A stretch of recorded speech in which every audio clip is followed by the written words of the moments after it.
everyone. Tonight we are going to be painting a rather unusual painting. I'm doing this as a request. A friend of mine had done the immense favor for me for cooking all of the food for my wedding reception back in October on Halloween, and I'm a little behind on getting him this as a thank you. So I'm not going to wind up painting the whole thing just because it won't really look very good on the canvas like that. So what I'm probably going to do is kind of cut it off and do most of that part and then leave the rest. And I'm probably going to use a very neon background so that the black really pops. So I'm actually going to stick my background in first, and then I'm going to go back in and add in all of this. So because I'm wanting this to be super vibrant, and the colors most prevalent in this are sort of a green, sort of a red, and a little bit of yellow, I'm thinking I'm going to want to stick with kind of like the warmer colors in sections. So I'm probably going to use yellow, a very kind of bright, vivid green, and maybe we'll go ahead and do a little bit of orange as well. So we're gonna use these as our background. And I'm gonna probably put a layer of, oh, hi there. Welcome to the party. We're gonna have a good time today putting in some nice vibrant background. And then we'll go back in over it and then add in the snake and the skull and the swords.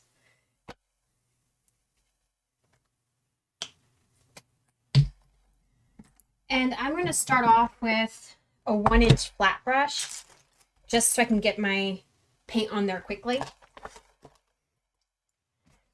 And I'm not going to be thinking too much about the way I'm putting it on here. I kind of want it to be kind of in patches of color, kind of intentionally messy, because this is just the background. More is going to go over this. This is just to help the black pop.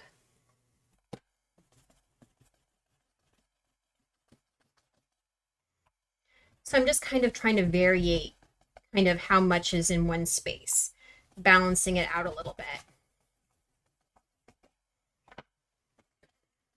And don't forget to do your sides. And it's okay for the background if it's a bit messy. We're wanting that. We want a little bit of variety and mess. This is that kind of a painting. It's not, you know, pretty dainty things like I did for the Valentine's Day, or meticulous things like we did for the dots for the villains. This is more messy.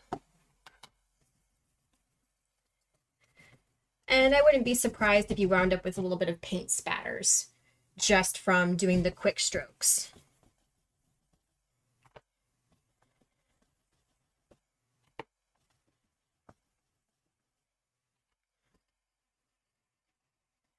We are just filling in the space.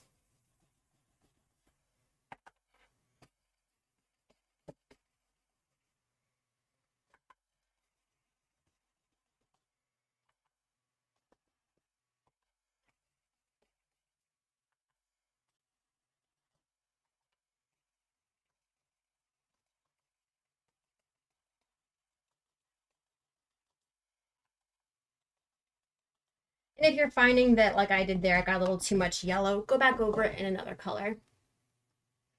Hi, I'm great. How are you?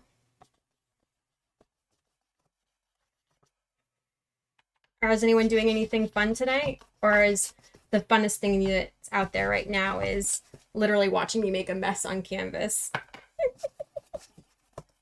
I hope this is more interesting.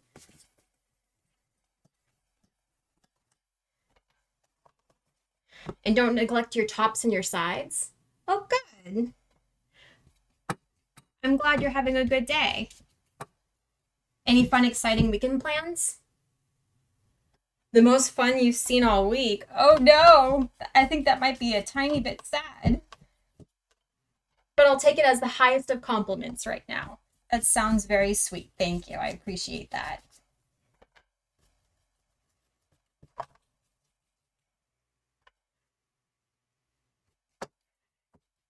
And I'm just getting up here on the top so that way it's not conspicuous about being missed anywhere. And I'm going to go ahead and flip my canvas so that way I can get the bottom.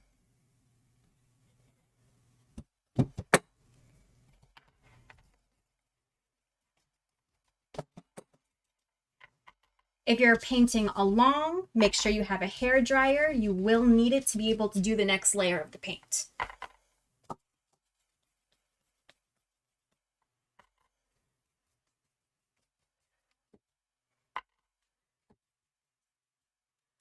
Where are you watching from? Country, not too specific. All right, I have a little bit of yellow left on my palette, so I'm just going to work it in because I don't like waste.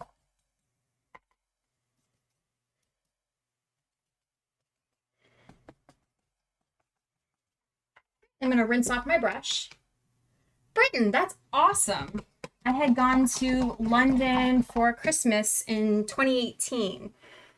The best flight I ever had of my life. I was flying Virgin Atlantic and I flew back to Miami on Christmas Day. Best food ever on a flight. I actually have my degree in history, so I would very strongly disagree. I love the history of the War of the Roses. All right, I'm going to go ahead and dry this real quick. So I'm going to go ahead and mute my mic for a second so that way it doesn't hurt your ears.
Thank you for being patient.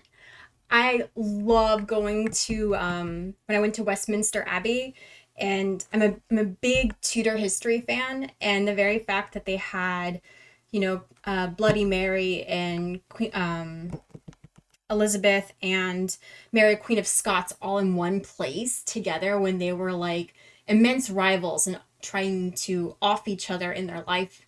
It actually made me cry a little bit. It was amazing. All right, and I'm going to go ahead and try and grab a watercolor pencil because I'm going to go ahead and start sketching in my guitar. Now, you'll want to have dried your background. You'll know it's dry if when you look at it from an angle, if it's shiny at all, it means the paint is still wet. You should be brave enough to slide your hand across it before you work on the next layer.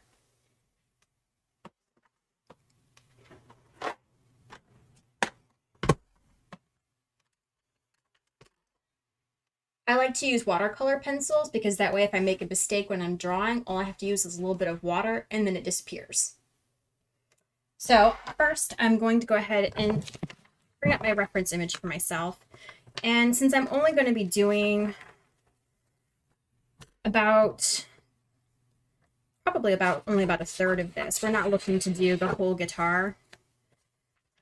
I'm probably going to chop it off sort of at the first skull of the fret. I'm cutting my reference image just so I can kind of get a better idea of my scaling for how I want to frame this out. So it's probably going to be about here for the bit of the neck that's going to show.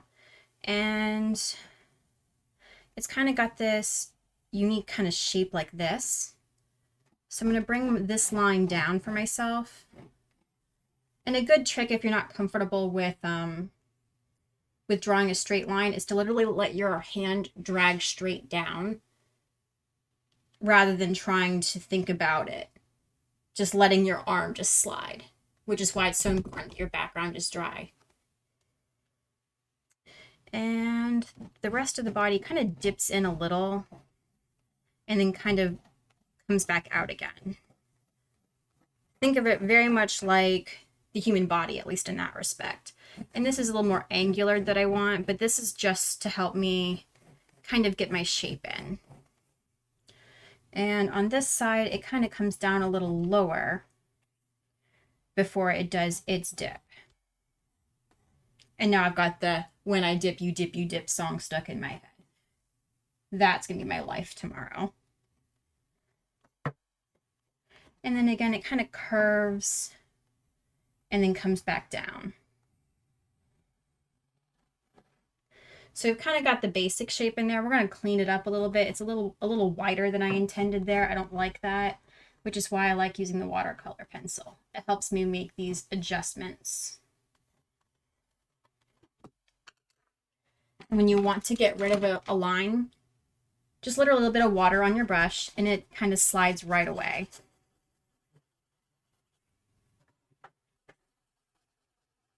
Normally I like to pre-draw before going live, but decided to risk it today for fun. We're doing this for funsies.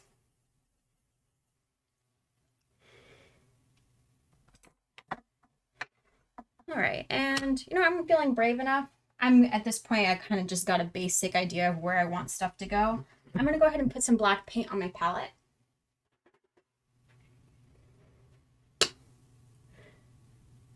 Chosen Horse, have you ever been to the US? I know we get a lot of visitors down here in sunny Florida. And I'm just using my 5/8 angle brush for this, just because I'm just plotting in my lines. Oh, never been? It can be totally worth it, but definitely do your research on where you're wanting to go first. Are you a Disney fan at all?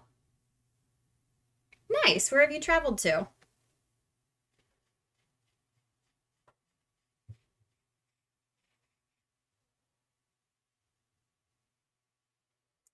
That's fair.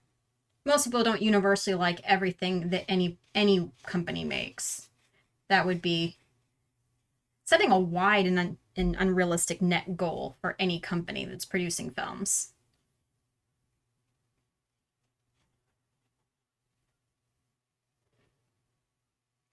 Oh, that's exciting. I love the idea of Egypt. I have never been. Is it as cool as it looks like in the films?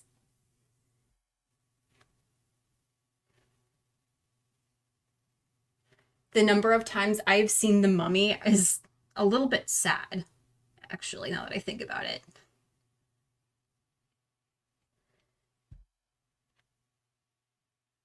Oh, cool.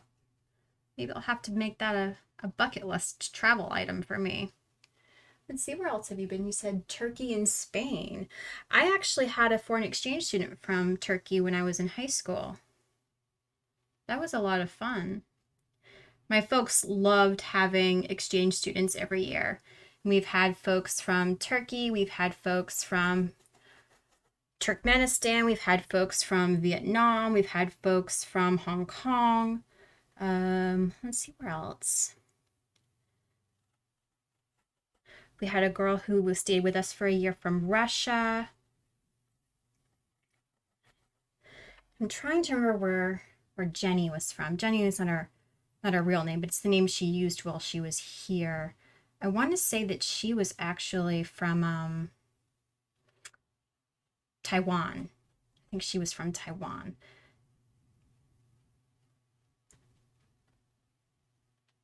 Oh, wow. Really? That is crazy. That can be, the idea of driving in a foreign country is terrifying. I did not drive while I was in London. I didn't think I'd be able to keep it straight what way about the differences in on the road. I was sure I'd muck it up, so I Ubered everywhere or took the train. I absolutely love the the Mind the Gap stuff everywhere. I felt like I heard it a dozen times a day. I watch a lot of Top Gear UK, and I remember at one point, back when Clarkson was still on the show, they had done a challenge where they were driving in South America, and there was this really narrow road, and it was literally like a car length wide, and then you would fall off a cliff. Yes. Probably, I imagine it'd be very dangerous if you didn't know there was a gap. Like the idea of falling in there, I think maybe we could have some more of that kind of understanding and repetition, maybe in New York and in DC, where they have the metro and the subway. It probably would save a lot of lives. I'm totally honest. We could do with some of that mindfulness here. I bet they're so fast. And because of there's being so many different ways to travel, into continental Europe on bullet trains and whatnot too, that could be really scary.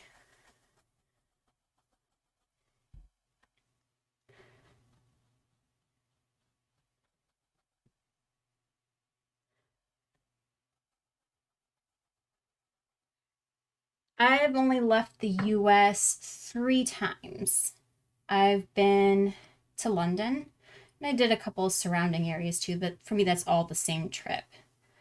I've been to Sydney, Australia. That was really fun. And I've been to not so very exciting Canada. My family is from Michigan, so whenever we would go up, we would just cross the border and visit. Very pretty. But where we cross, it's pretty much French Canada. So all the street light or the street signs are in French first and then in English. It was kind of eye opening for me. When you went to Spain, what was that like?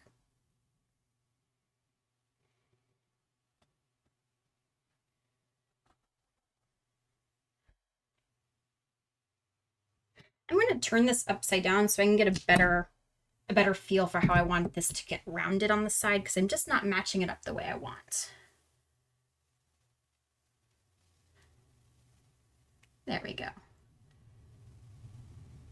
Okay, a little happier with it now.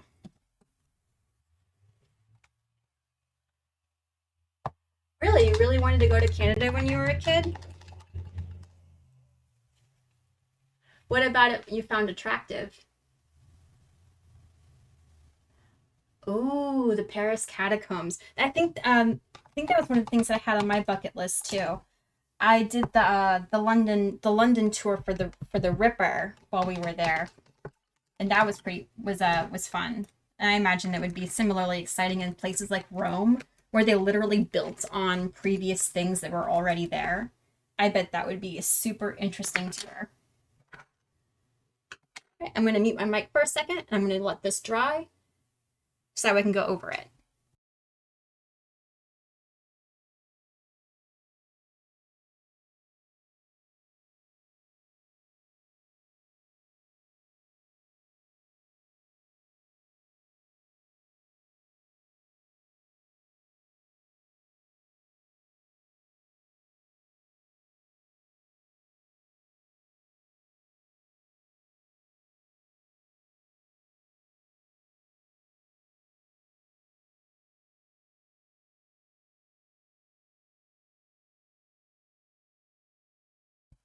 Snow is definitely vastly overrated. We actually got a little bit of it in Florida this last week because we had such a weird warped weather pattern, and it is nothing to write home about. Then again, most of the states in the southeast section don't know what to do when it snows.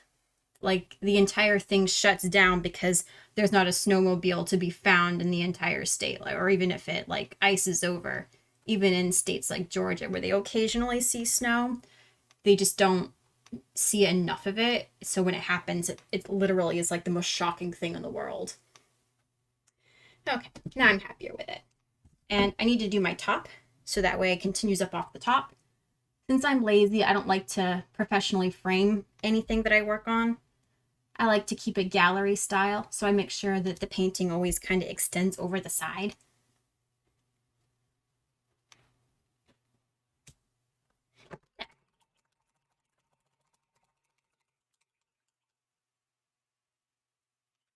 Oh, oh yeah, that makes sense. Michigan gets really, really cold sometimes, and sometimes it'll just sleet instead of actually snowing. Okay, let's see. The next thing I need to do is to start kind of sketching in the idea of where this skull and the snake is going to be.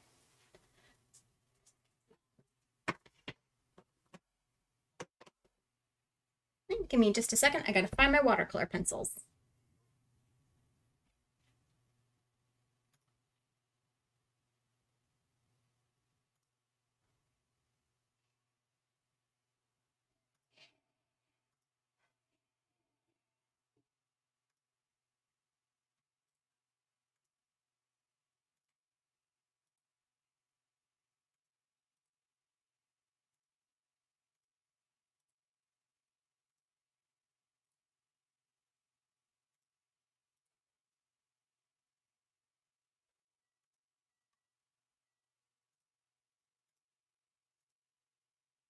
All right. I actually need to find my chalk pencils. Chalk is the kind of pencil you'll want to use when you're going over black, just so you'll still be able to see it.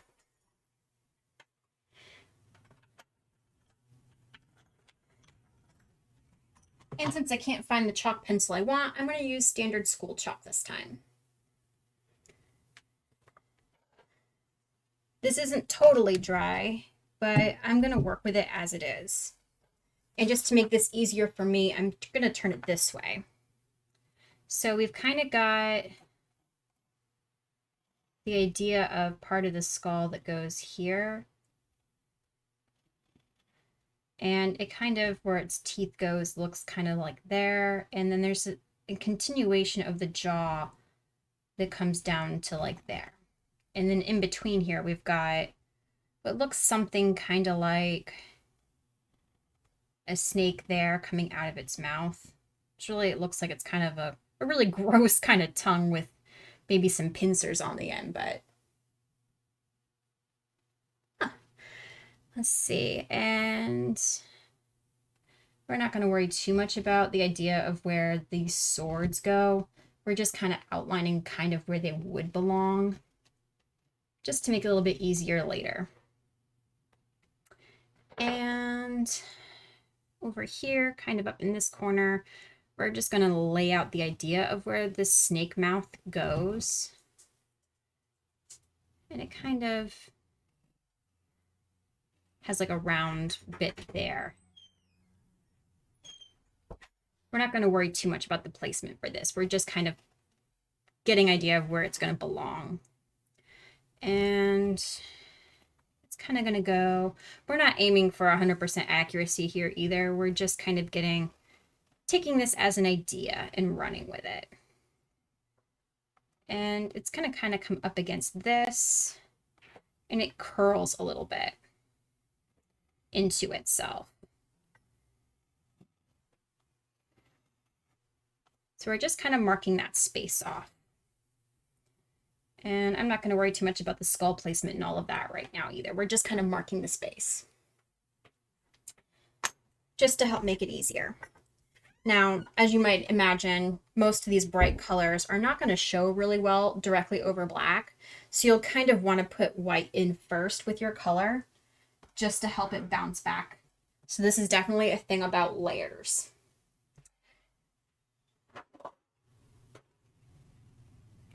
So I'm going to put a little bit of white on my palette.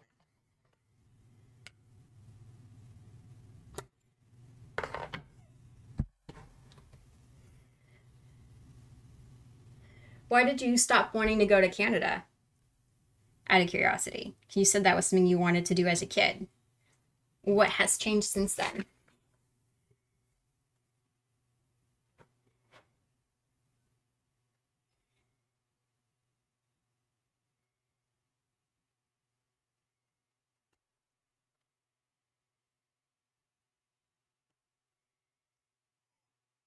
we're going to kind of fill in where our chalk line is so we can paint over it first. And this part doesn't have to be perfect simply because this is just kind of laying a base layer down. And it's okay if it's not as thick as I need it to be or down afterwards, because it's okay if when I put the yellow or the green down, if it kind of goes over the black. Fair enough. I feel like my hobbies change on a weekly basis. I rotate through a lot of things that I really enjoy. I enjoy painting. I love to sew. I do thrift or sew almost all of my own clothes. I have not bought brand new clothes for myself in quite a long time, actually, now. I'm just not fond of it. I don't like contributing to the idea of fast fashion. And last year, I actually did a challenge where everything I made was from upcycled fabrics. So I made a lot of clothes out of bed sheets, a lot of clothes out of curtains and tablecloths. That was a really popular one. And I themed them all for Disney villains. I did Disney bounding. I don't know if that's something that's super popular over there or not, but Disney bounding is sort of like taking a character you really love and then designing an outfit that makes you think of that character without cosplaying that character. Oh, rock climbing. That's exciting. 67 stories. That's way too scary for me. I applaud your bravery. You are a much braver person than me. I will happily run 13.1 miles for a Disney medal, but I could not go up 67 stories. I actually have to say a prayer before going up into the attic at work, which is 1 story, because it goes up this little rickety pull down ladder. Terrifies the crap out of me.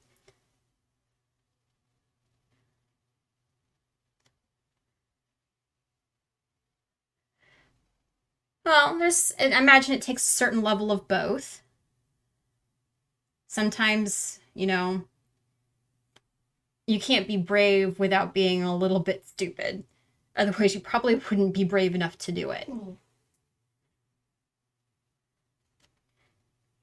I actually have a heart condition, so it was probably exceedingly stupid of me to do my very first half marathon in 2018. I had no idea whether or not I was going to finish. I actually sat down in the middle of the course at mile 7 and had a good cry right in the middle, right in the middle. Thousands of people trying to run around me. Ah. Yes, yes, yes, I imagine that would be very important, that level of trust, not to let anything bad happen to you. I definitely would think that would be incredibly important. I wound up making a friend when I did my half marathon, and they helped me get up off the ground and finish the race. And when they had their mental breakdown, they hit their mental wall. I helped them get through that too. So it was nice to make a friend. It was nice to not feel kind of alone in this idea that, running your first long distance race and having a mental breakdown in the middle of it because it was more than you expected. Yes. And this handrail, it actually, you could tell where it was at one point they duct taped the pieces together again. And I was like, well, I'm not using the handrail at all. I basically climbed down with one butt on the stair level at a time, just scooted my way down the ladder when it was time to come back down again. And I told my boss never again. There's no amount of money in the world that can make me climb that again. Absolutely terrifying.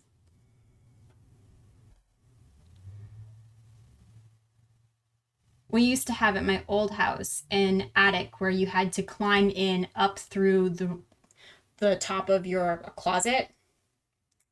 And I wound up having to climb up it using the shelving support, my closet organizer. I asked my closet organizer to do a lot of sketchy things getting up into that attic, excuse me. It was not a good time. I'm going to turn this back around this way just because it makes it a little bit easier for me.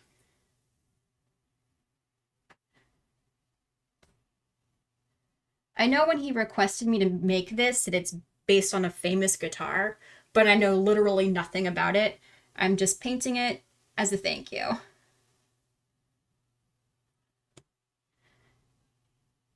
I think he had pulled up a list of like some of the most famous rock guitars or something. And this was one of the ones on the list. Most of them are pretty boring looking. But I thought this one looked cool. I doubt I'll do it justice, especially since I'm kind of doing it on the fly, but looking forward to the challenge. It'll either look good, or it'll look good enough, or I'll just be happy with the progress and the wonderful conversation.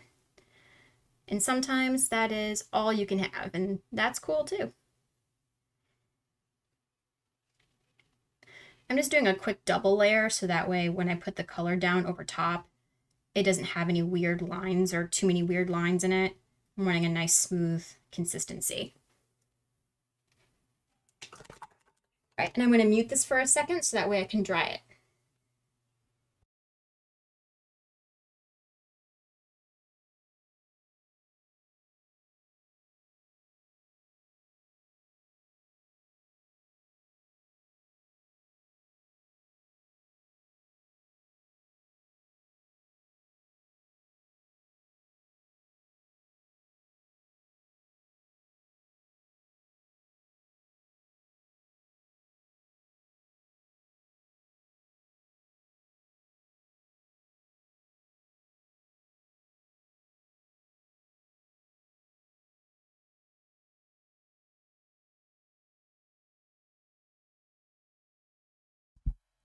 I 100% agree. It is so important. It's so important for your mental health too. And it's definitely a nice change to not be chatting to dead air because sometimes when I do these there's just isn't anybody on and it's just kind of it makes it harder to want to do these. So thank you very much for hanging in and sticking around. It definitely makes it more exciting for me as the painter. All right, I'm going to start putting in some of my basic color. So I'm going to put a little bit of Naphthol Crimson on my palette. And I'm going to go ahead and put some more of my bright green on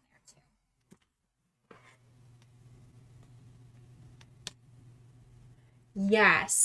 Yes, it definitely it hurts the spirit a little bit, even if it is so much a thing as where they're watching something else they really like, or if you know when you started streaming it wasn't a good time for them, or do you do a stream? What do you do if you do?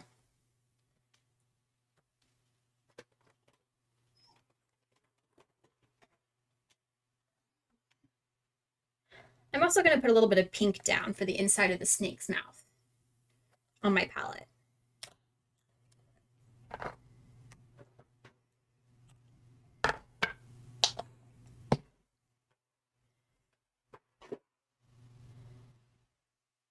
And I'm going to start with kind of putting an idea of where the green might go for the snake. Just this first idea.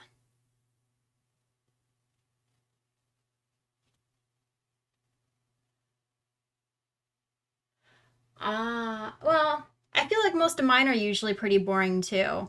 So you're in good company.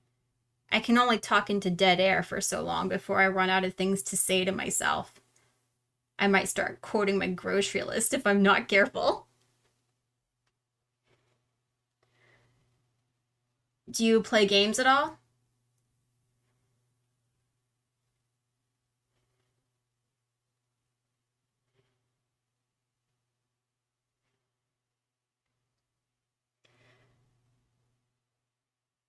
I'm leaving some space for where its mouth is going to, where the inside of the mouth is going to be.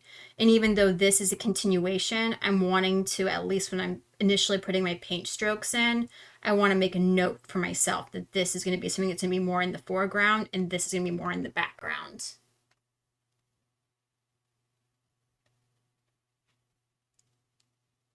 Nice. What kind of games do you like to play?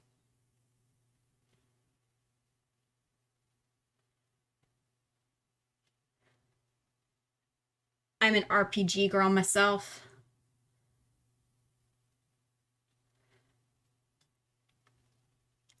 And because I don't want to lose the idea for where this chin is going to go, I'm actually going to stick a little bit of a darker green on my palette as well, phthalo green.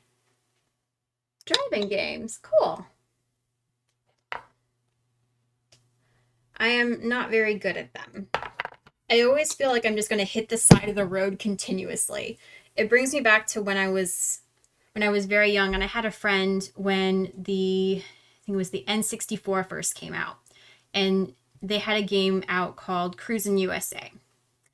And I would play this occasionally with her, and I literally, like, it would take me 6 times longer to finish a track because I would do nothing but hit the side rail and accidentally turn around backwards and then have a difficult time turning myself back around again.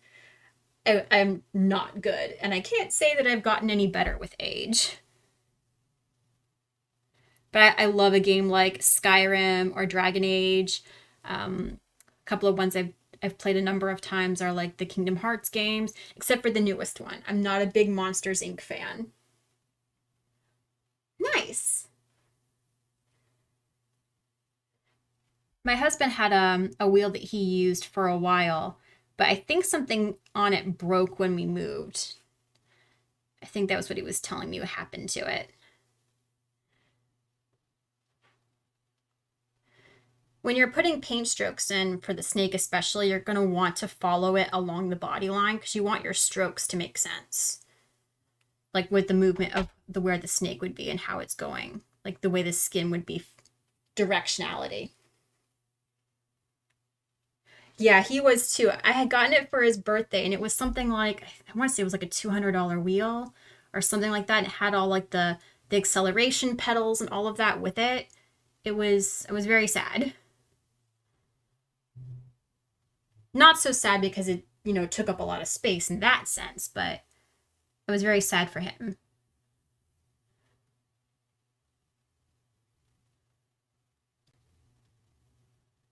Because he definitely enjoys those too. And I'm for whatever makes him happy. No, they are not cheap. 350 pounds. I'm thinking that's gotta be like, what, 425 US? Because I know our dollar is weaker than your pound. It's been a while since I've done the conversion.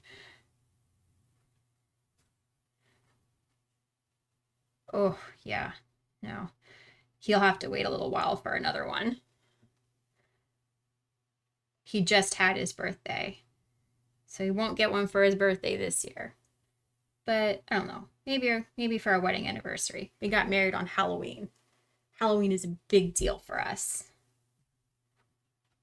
Favorite holiday of the year. So exciting. I had made like a steampunk dress full with like bustle and everything else, and I did it from like 6 different patterns. 475. All right, I was off, but at least I was in the right ballpark. Crazy. Absolutely crazy. Ugh. And I'm sure things are probably more expensive now just because of, the way the world is at the moment.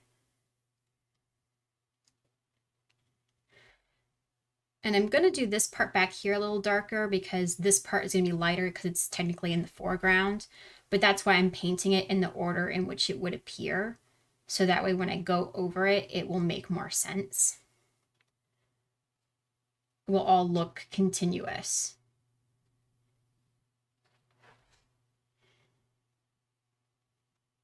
And where I've got chalk marks where I didn't, totally cover it, that'll wash away with a little bit of water. And that's one of the wonderful things about like chalking things in first, is it's not permanent. It can disappear.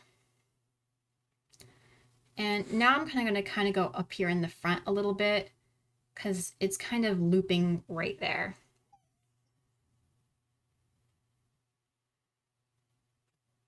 And we want this front bit to be really light. So I'm going to put a little bit of white back into my paint right there because I'm wanting to tell the story of this being closer to the light source. What got me into art? Honestly, I've always done a lot of art, but when I was very young, we had done a school project where you had to look up what your baby name meant. And in like 1993, they had it in a baby book that my first name meant artistic. And so I always said, okay, then I'm artistic. I'm going to do artsy things. And so I always did artsy things because of that. But we did a lot of Girl Scouts, and I had a lot of projects. My grandmother taught me to embroider when I was 4. I learned how to hand sew when I was 4. I learned with a sewing machine in the last like 5 years, but prior to that, all of everything I made, I always made by hand stitching. I do love my hand sewing. There's not anything that can beat that for me. You get so much more control when you're putting it in one stitch at a time in a way that you just can't get with a machine unless you're hand cranking the machine, which sometimes I do just because it makes it easier for my hands, especially if you're working with a very thick fabric. Right, so I've kind of got the base layer of my snake, and it's clearly not done, but we got the color, and so we kind of know where it's going to go, where it belongs. And I'm going to go ahead and put a little bit of the center of the mouth in because the center is kind of black. So I'm kind of going to tell a quick story about that. Black hole of doom. Funny story, I actually really hate snakes. I was traumatized once. Someone brought in a snake for school show and tell, and we watched it eat a mouse live, which I think is utterly barbaric. And I was never quite the same again, because you can see it when it's eaten its meal. You can see its meal in its skin. I am House Slytherin. I can agree that it is a wonderful snake. The snakes are amazing. They have a wonderful place in nature, but I don't like them near me. I can respect them from a distance.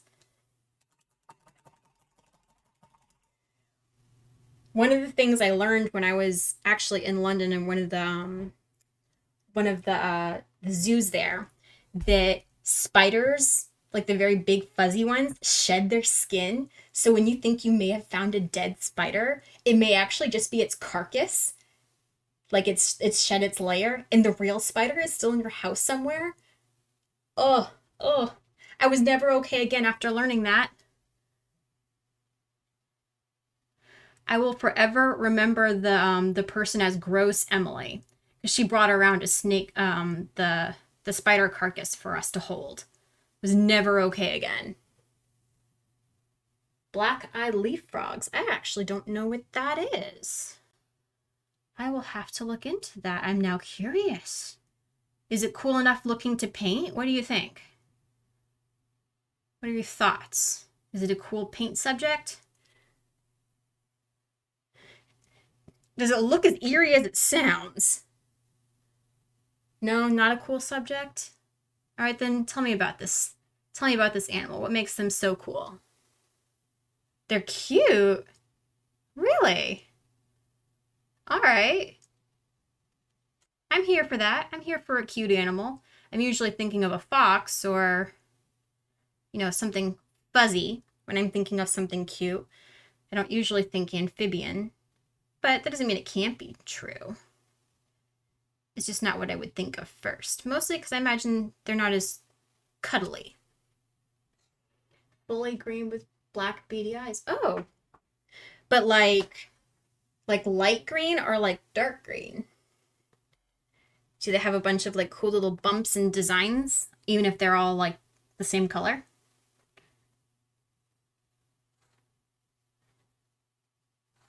All right, so kind of got the basis idea of our mouth in there. Again, clearly not done, but we're just working on our basic. Light green. Huh. Very cool. Okay.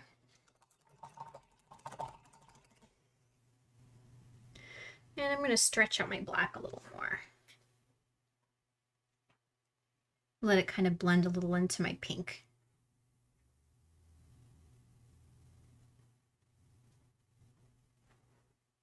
So that way this makes a little more sense. And in here, I'm going to stretch it up a little bit.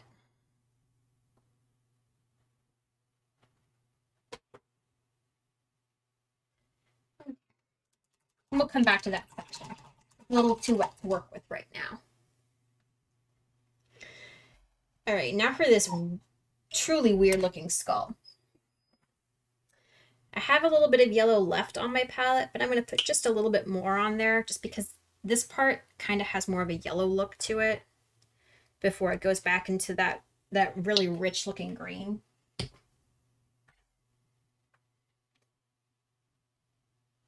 A bobbly texture? Okay. I'm going to look into it. Because that sounds like it'd be a cool candidate for like a dot painting. You'd have to look at some of my villain paintings that I've done streams on in the past to see what I mean, but usually I put a base layer painting down and then I go over it with a bunch of tiny dots. It has a lot of like, if you were to run your hands on it, you would feel all the little bumps. All right. Well, maybe I'll set that aside as maybe an Earth Day project in April. All right, so I kind of got the basis of where we're going to have some of this green.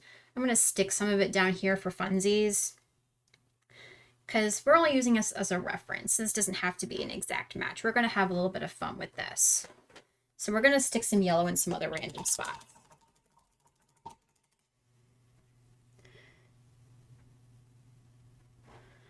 And then I'm going to go over it in green while it's still wet, so that way it kind of blends together a little bit. We don't want a very strong line of demarcation here. We kind of want it to blend a little.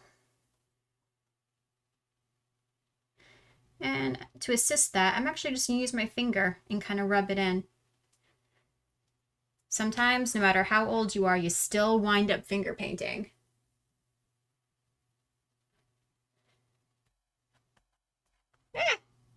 If you've got eyes for art. That is the way I see it.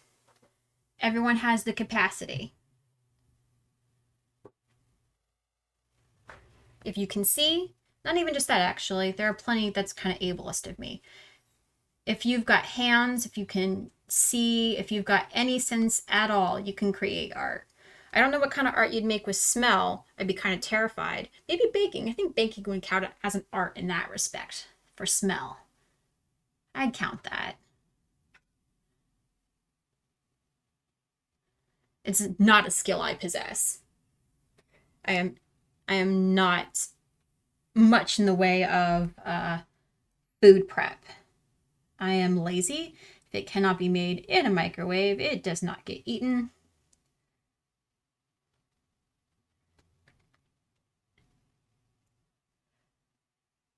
I'm in good company then. I don't feel so bad. There's just too much time.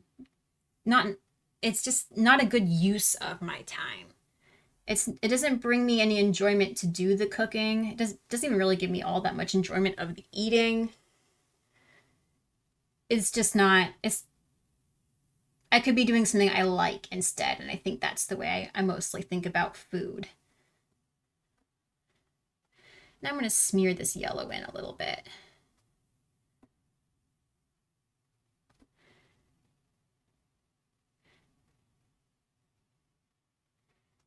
And I'm going to throw a little more yellow down here just because I feel like it. Because sometimes that is just what you do. Sometimes you just feel like it. I'm going to wind up filling a part of this with his mouth and whatnot, so some of this isn't even going to be seen, but it kind of helps when you're building a layer. Yes, and then the cleanup afterwards? God, no. Not about that life. It's too much work and not enough enjoyment for the amount of work that goes into it. Especially when you factor in all of the horrible cleanup. Have I mentioned I'm lazy? I have the capacity to care about some things, but not much. All right, I'm thinking for the handle, I'm going to use burnt sienna. I kind of want a reddish brown. And I'll probably wind up extending this a little bit because I don't think I quite carried this up far enough in my opinion. So I'm going to extend this up a little more.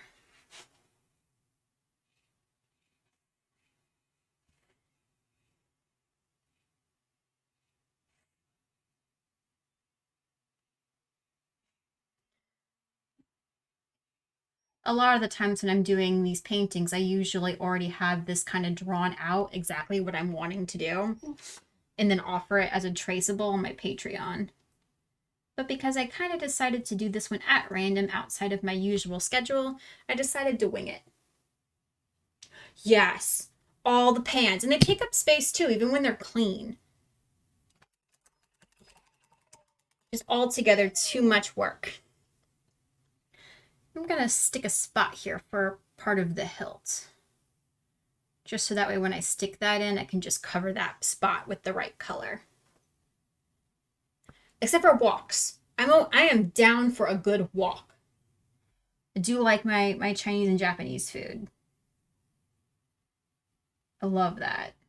I do not currently possess a wok, but I would gladly get rid of all of my other pots and pans just for a wok. And I'm going to widen this one so that it balances with the other one a little bit. I didn't notice earlier that it's not quite balanced. That's a little better.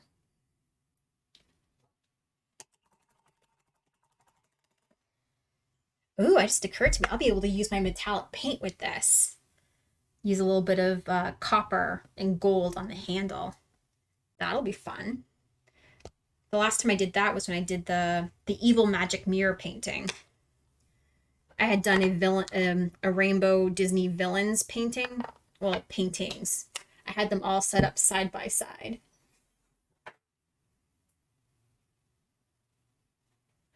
Yeah, because it can boil water and you can, saute and do stuff in there. So if you only need one pan, I think that would be the pan to have. And while I know this is still wet, because I know I'm going to go over it with other details, I'm not super worried about this being overly precise. I'm just kind of telling the story of the idea right now that this is here. We're not worried too much about this at the moment. We're just putting it in. So we don't forget it's there. Because sometimes that happens. Although I hope that never happens to a person who's making an actual sword. That would probably be a problem. I wonder if people still like smith swords instead of mass manufacturing. I'm actually thinking I did not put that up far enough. So, since that part is a little bit dry, I'm going to go ahead and move this line a little higher up. It's not in a good place. It's not where I should have put it.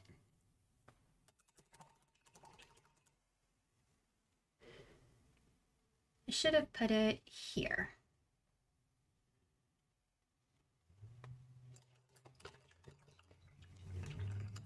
Yes, to make have an actual forge and strike it and have your own pommel. I think that would be so awesome. I think I bet they have them at like Renaissance fairs. I feel like that would be a thing they would have there. If not, they definitely should, because that would be awesome and would be worth going just for that.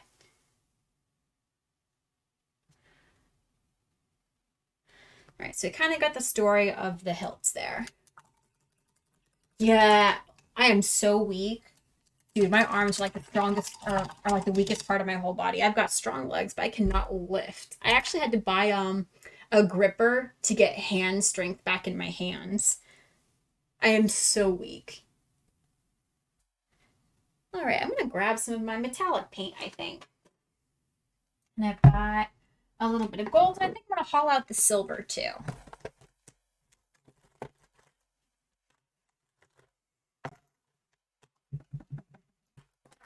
All about the having of fun today. Ooh, I think I even got some iridescent green yellow. I think I might use that in the snake too. I think that could be fun.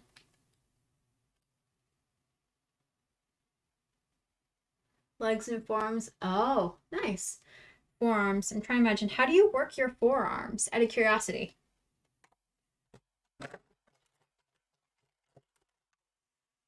Just I can't really picture a way to do that.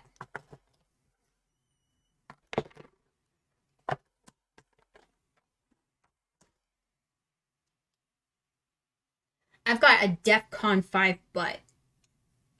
Like, I could probably kill someone with a squat. That is my superpower. I have the superpower of squat. At least in this case, it doesn't mean 0. Okay. Well, that probably explains why mine is so incredibly bad. And I'm just going to put a little bit of silver on here, just because the sword should be shiny. And I think I'd like the idea of it telling the story of some iridescence refracting off the light. And again, you want to make sure your brush strokes are going in the same motion, all in straight diagonal lines that go with the line of the sword.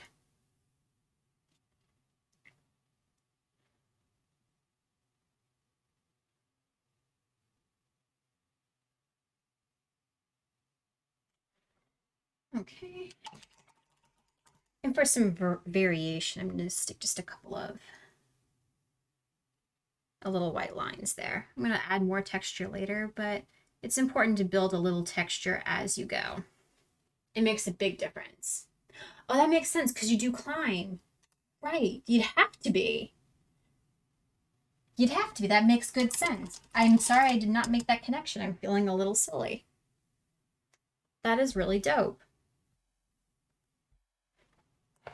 Okay. I'm going to stick a little bit of my royal gold down first because I kind of like the idea of the shiny hilt. It won't be super noticeable, but when it catches the light just right, it'll be such a cool detail. That makes good sense. Because if you didn't have good grip, you wouldn't be able to literally, rappel up, or even really to rappel down. I imagine the going down is actually probably harder because you'd have the force of everything coming back down again. I bet. I used to do a lot of rowing. You would think that I'd have a good amount of forearm strength from that, but 30% of rowing is really more about what you're doing with your legs and your core. But I had the worst calluses on my hands from holding the grips for that. Oh, I've just misplaced my gold. I just literally had it, and it ran away from me. Just like gold does in real life. Mine too. It's been a long time since I've done any kind of rowing. And it's kind of got a bit of a diamond kind of detail. I'm not going to get super into that part right now, but we're going to put the idea of it there. And we may elaborate on that later.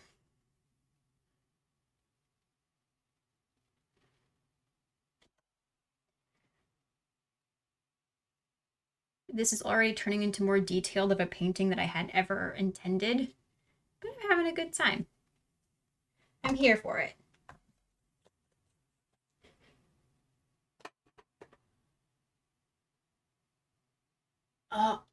Wait, what? How do you do it if you don't use ropes? Wait, what does that mean? All right, explain. What is bouldering? Educate me. I'm here for that. All about the edumacation. That is intentionally done. Intentionally messed that up. I'm gonna kind of start thinking about placement of his eye. A little bit of roundness there. And we're gonna place his teeth too.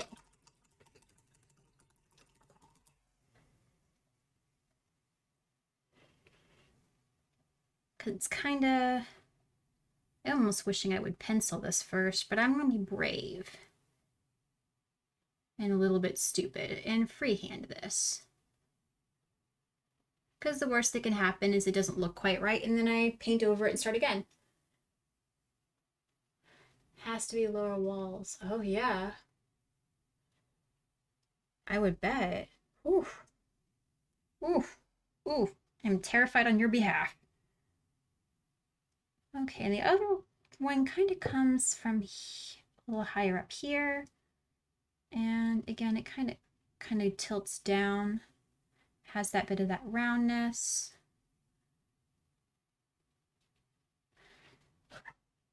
We'll add a little yellow on that after it's dried because it sort of looks like, well, his teeth need a good scrubbing, if I'm absolutely honest. Actually, no, maybe just add just that pinch of yellow while it's still wet.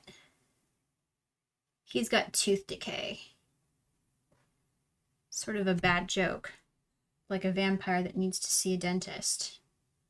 Why isn't that in one of those dumb chick flick romance novels anywhere? What would it look like if a vampire had a cavity?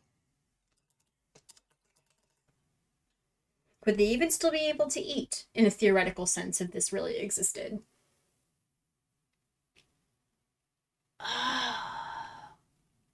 Wow. Oh my goodness. That's freaking scary. No way. No amount of money in the world. All right, and his mouth has got kind of like this veininess going on. So we're kind of telling a little bit of a story of that, a little bit of wispiness.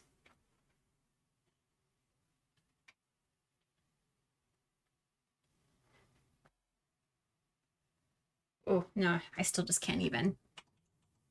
Too scary.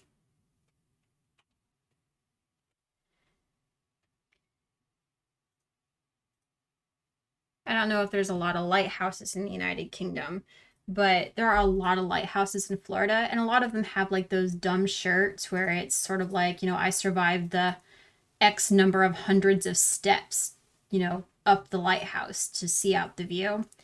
And I am the proud owner of exactly like one of them in my lifetime because I can never make it all the way to the top. Woo! 4 hours.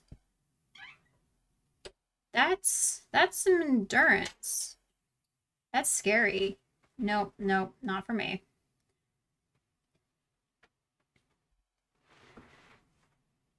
I'm kind of using a cross hatching technique to put these like little veins in.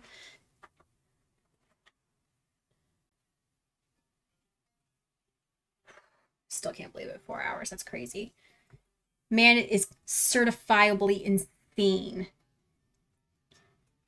And we're going to trace black around the mouth since that's kind of the way it is in the reference image, which is sort of working into our favor here to help the pink pop against the green. And I'm always about color pop. We are always here for that.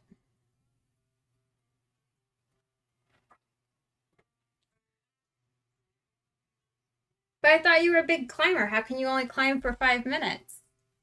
Have you just not done it in a while? Or it's a hobby that you're newly aspiring to? If so, don't lose the faith. Keep working at it. Well, no matter what, keep working at it. Let's be real. Oof. Well, you'll have to work at it. No one's going to have a lot of stamina all at once. I'm going to clean up my line a little bit here too as I'm going, since I've currently got black on my brush. Smooth out my lines from where I initially put my snake in. And I'm going to start kind of telling the story of like the veins for it as well, like on the scales. We're going to start kind of placing those in. And kind of goes a little round like that at that point.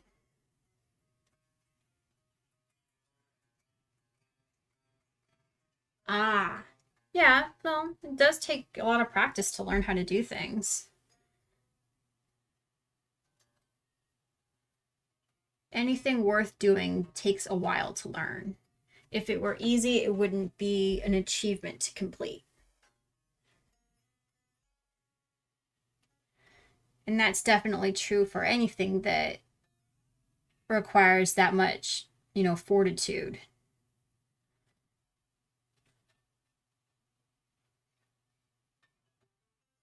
There, so we've added our jaw in a little bit. And we're going to create a shadow there too, just like they have in the image. Oh, yeah, September? No, that's definitely not been a long time. You'll get there. I know literally nothing about this sport, but anyone can do anything for 5 minutes. That was what they used to tell me a lot when I was at the gym. A person can do anything for 5 minutes if they set their mind to it. And then as you do it for 5 minutes, then you do it for 6 and 7 and 8. Good. Progress it definitely helps you feel like you're going somewhere and getting something done. It encourages you to do more, to try again, to keep getting better. It's a challenge.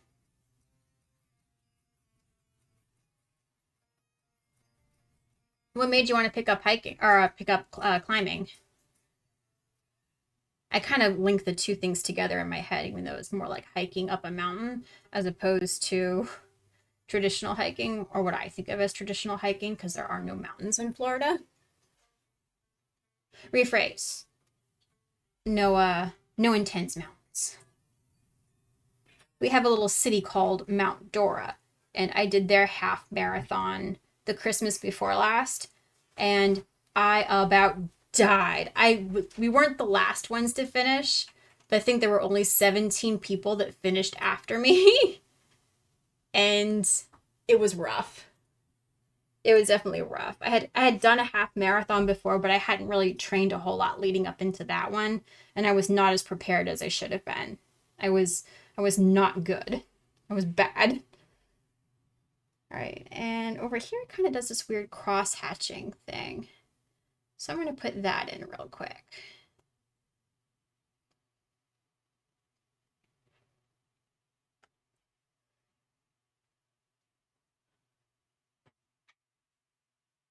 Ah, nice. I could get a little bit like a cat in that respect. I used to climb trees a little when I was younger, and I would get up the tree and then have absolute paranoia about getting back down. Absolutely horrifically scared.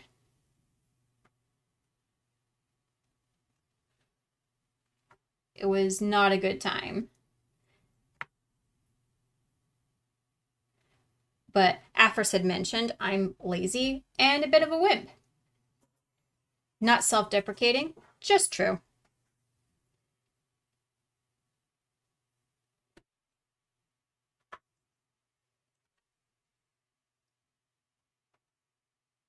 Oh, all right. I didn't realize they were that similar.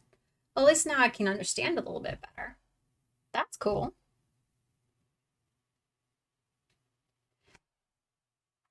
I could probably walk forever. I did a thing where we did walking challenges at my job, and I once walked for 23 hours straight for the pettiness of winning a nationwide work challenge, because it took the average of all of your teammates, and I had a lot of dead weight on my team. So I had to do more walking than anybody to help balance out their lower numbers. So I walked 23 straight hours to win that challenge. I feel a little bit bad about it, to be honest, because I was not a graceful winner. I'm not a graceful winner. Oop. Oh, I'm about to stick my hand in wet paint. Hold on. I'm going to dry my canvas.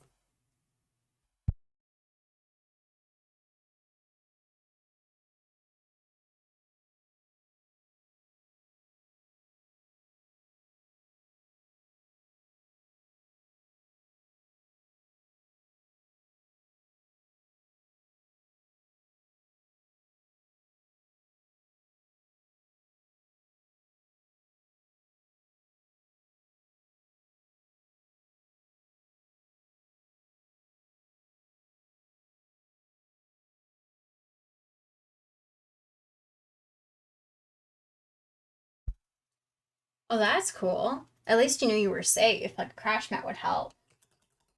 They do that a lot when they're teaching like gymnast stuff. Ooh, very cool. Well, if it's a hobby you intend to keep up with, it's definitely worth the investment.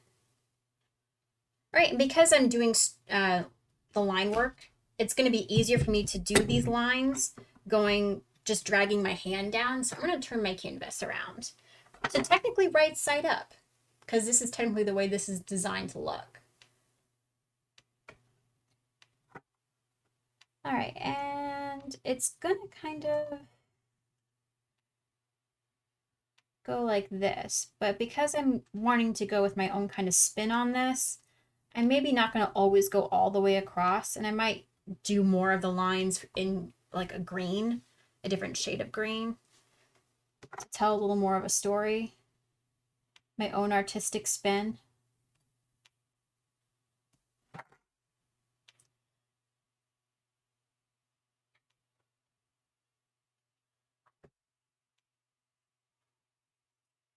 And I'm going to turn it back around, just because, like I said, it's easier for me when I'm doing lines to start and be able to just move my hand down as much as possible. So I'm definitely going to be rotating my canvas a fair bit.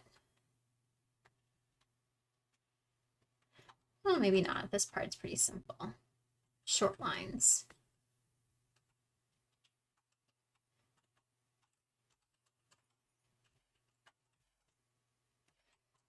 Okay, and now we're gonna go over with our dark green, and we're gonna have a little bit of fun. Okay, yeah, go eat your dinner. I'll be here.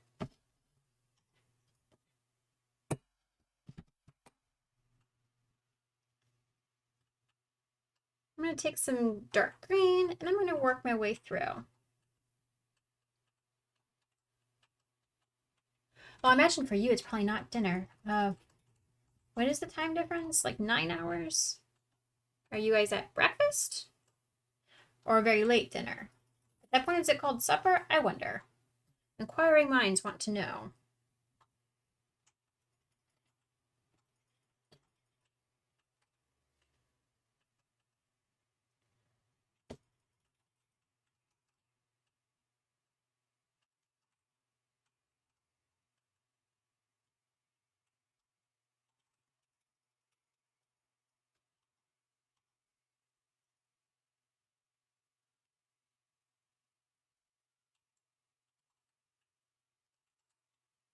And I'm still just kind of adding a little bit of texture in.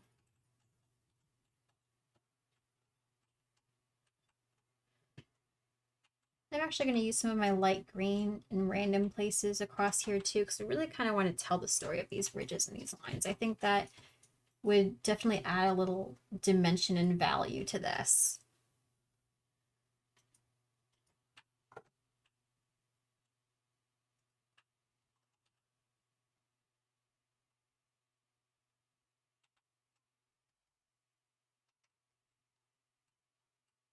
There we go.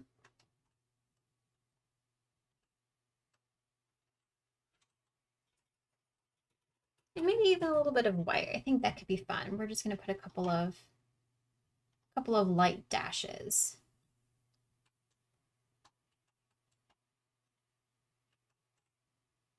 I don't know what that is. What is that?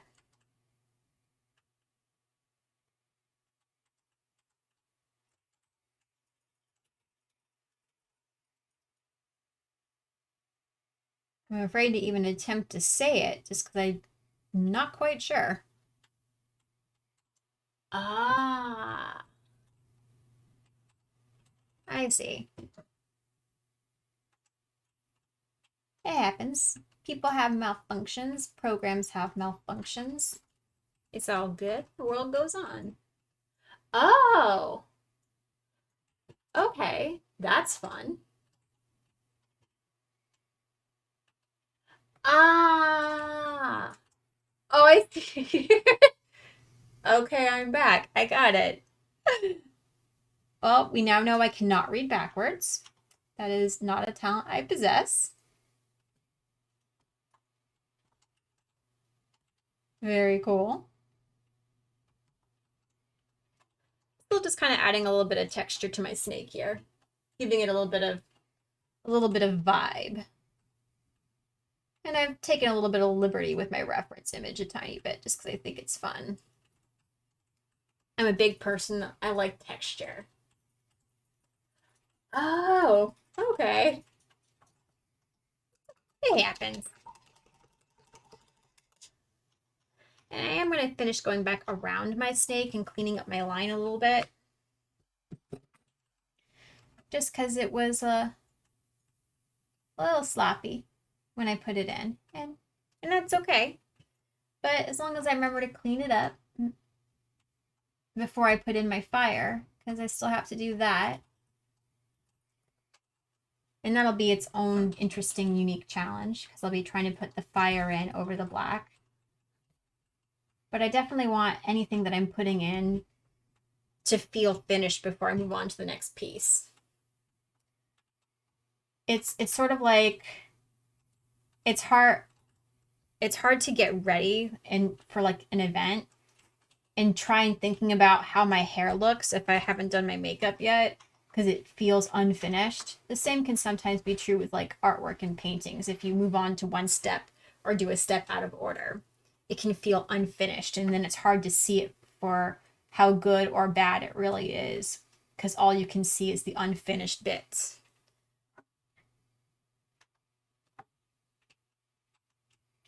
And that's especially true for me when I'm like getting ready for an event. I do a lot of fun like costuming events, and it's hard. I cannot do my hair before I've done my makeup or even get dressed. Makeup first. It definitely makes everything easier if your face is set to be able to look and see how you feel about something else. All right, so I'm kind of happy so far with where my snake is. So far. Still not really quite done. It still has a little bit of work I need to do in the center, because it really should have more of a, turn it back this way. Should have more of a black ring going in the center, so I think maybe I'll just cross hatch a little bit of black in the center. And I'm just making little X's over and over again and just overlapping them.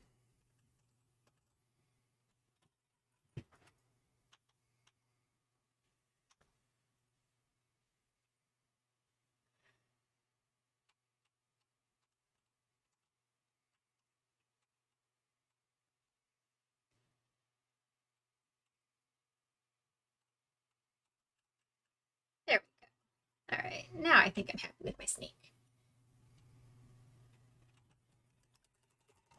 At least that portion of this.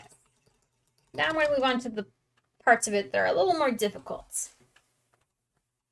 I'm going to start thinking about this skull now. I've paid a lot of attention over here, and I've been sort of neglecting over here. Nice. It was nice to talk with you too. Very cool. I tend to stream usually on Wednesdays and Saturdays, but if you follow me, you'll be able to get notifications when I go live at random, because sometimes I'll do things like today where I decide to impromptu paint. Have a great evening. Enjoy your dinner.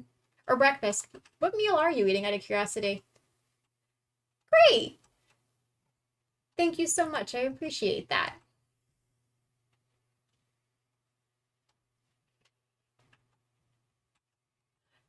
Whew.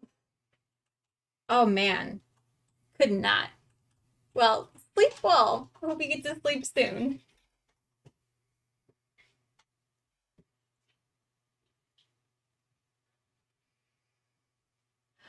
Oh. Ooh, yeah. Definitely get some sleep so that way you can handle that early morning. Got to be able to start and attack the day with confidence. And it's harder to do that when you're tired.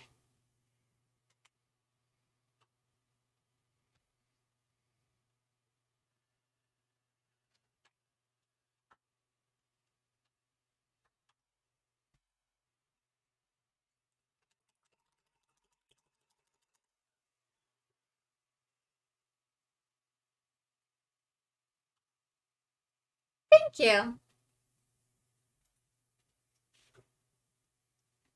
Okay. I am not feeling super confident about dropping in his mouth, so I'm going to pencil it a little bit first.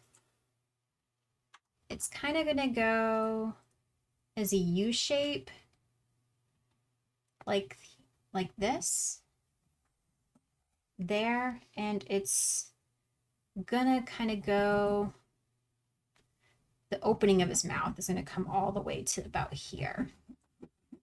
So I'm going to paint that area in black.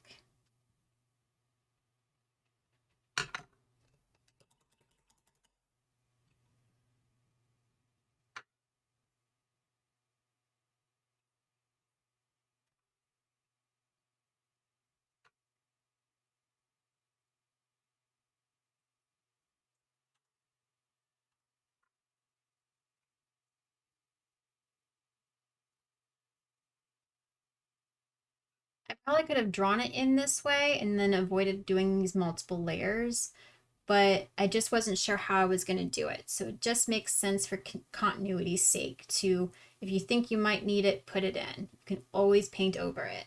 That's always true for a painting. You can always paint over it. And I'm going to let that section dry, and I'm going to kind of keep working over here on the top of his skull a little bit. So he's got kind of a little hole here where a snake comes out of the top as well. So I'm going to put that in white.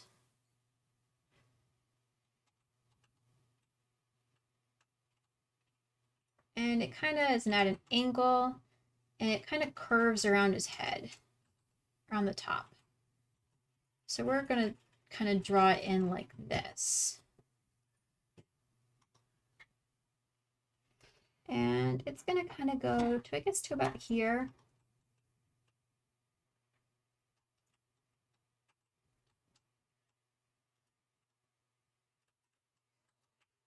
And it's got a mouth opening there. So we're going to let that kind of go like that.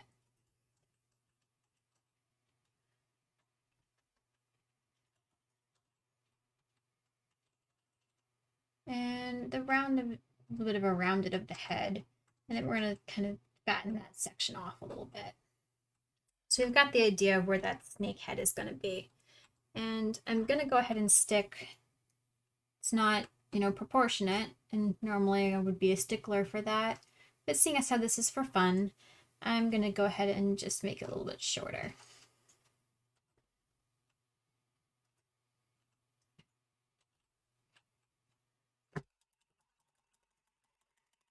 And we'll let that section dry and we'll work on a different area. And I'm going to go ahead and stick my little thing here where that would be at.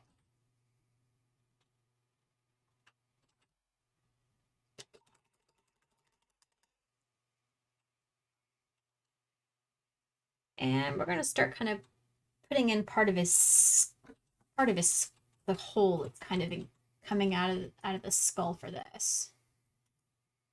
So it's kind of a little bit of a crack there.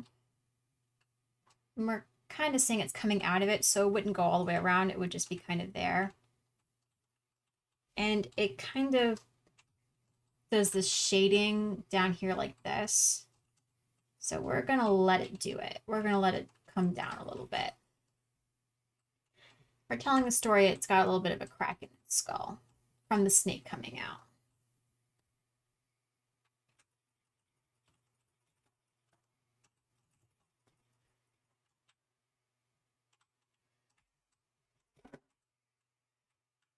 And it's gonna have, I think I'm gonna do this part with a pencil just because I'm feeling a little nervous about it.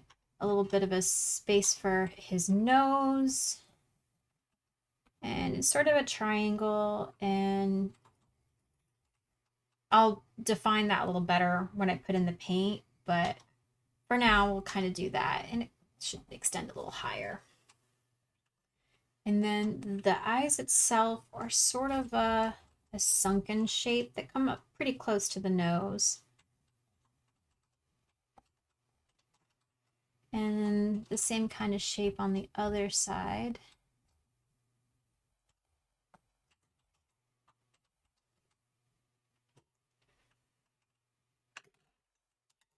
We'll go ahead and we'll put our black in.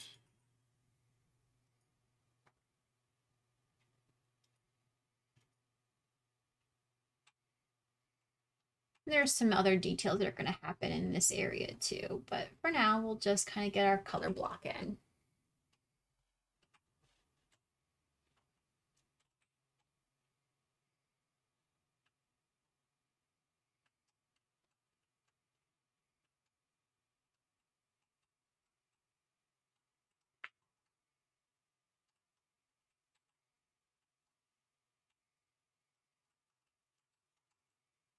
And the size has gotten a little bit away from me, but that's okay.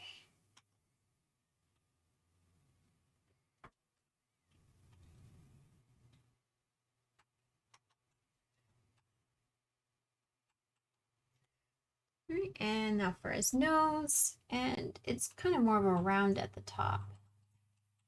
So I want to make sure I point that out more explicit, that it's not a pointed nose, that it's got that round tapered top. And this part kind of has a little bit of a bubble shape to it.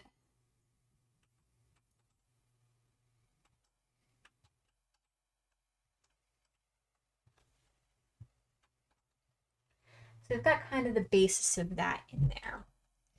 And we're going to go ahead and kind of, I think I definitely overdid part of this. I think I want to take some of this back here. I don't think I needed all of that. So we're going to just kind of paint it out a little bit.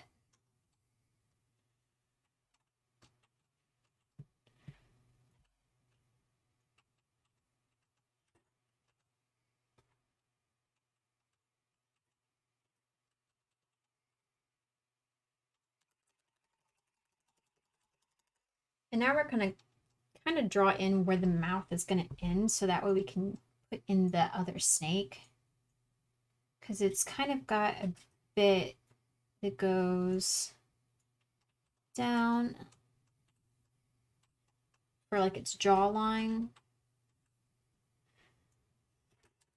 So I'm gonna still have like a tongue going on in there too, and maybe I'll go ahead and tell a little bit about the story of this tongue.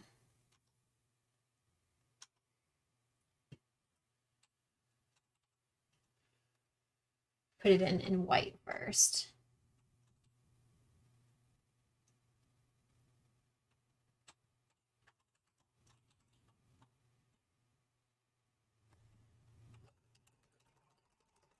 Like this is a hyper extended mouth. And I'm gonna go ahead and put a little bit of this base layer in here. Just to kind of block what I'm doing there. So that way when it's drying, it makes sense to me.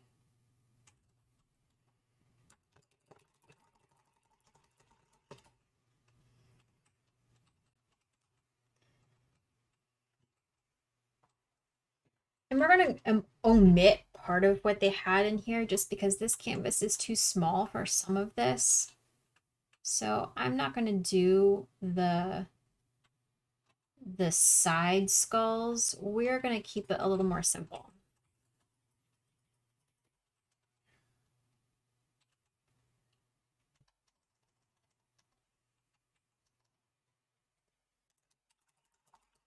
I'm not totally happy with that section yet, but I'm going to work on it a little more in a minute. Gonna kind of fill in sort of where the eyeball hole is, where the eye is. Start kind of telling the story of that there. And a little over here.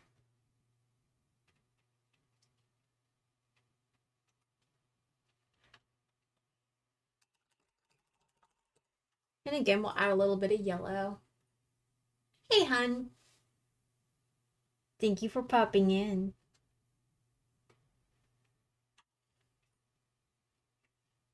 I appreciate that.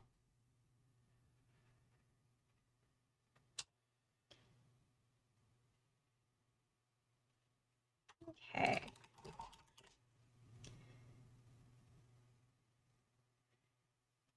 And I'm still not totally happy with this. So I might have to let that part dry and then go back to it. But in the meantime, I'm gonna come up here and add a little bit of orange to my upper snake.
And we'll do a little more detail there later, but for now, that's good. And a little bit about the tongue, just so that way I remember why I stuck that silly thing there.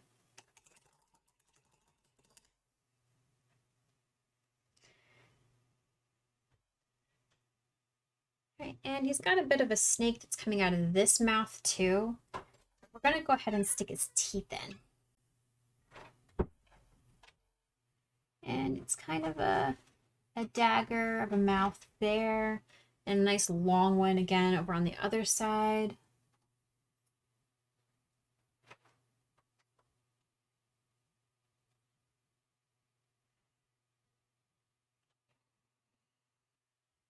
And it kind of got away from me, so I'm going to shorten that up a tiny bit.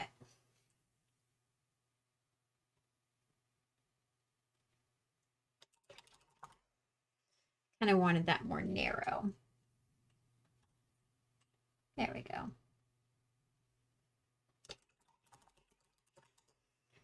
And then a little more. It's kind of got, I'm going to technically draw these little squares individually because they're meant to be looking a little different, a little jagged, uneven. Maybe like he needs to see a dentist. Not unlike myself. It's time. I hate the dentist. The dentist is so awful. I don't want to know what the statistics are for the number of people who are afraid of the dentist, but I am definitely one of them. I am a wimp.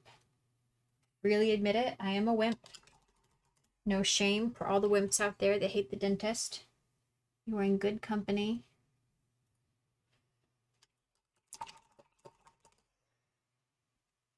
And there's kind of a bit of some ones that are coming up off the side here. They get a little bit blocked by this idea of a whammy bar. I know that's a thing. I don't understand why it's a thing. I don't understand what it does, but my husband has used the term, so I know it's a term.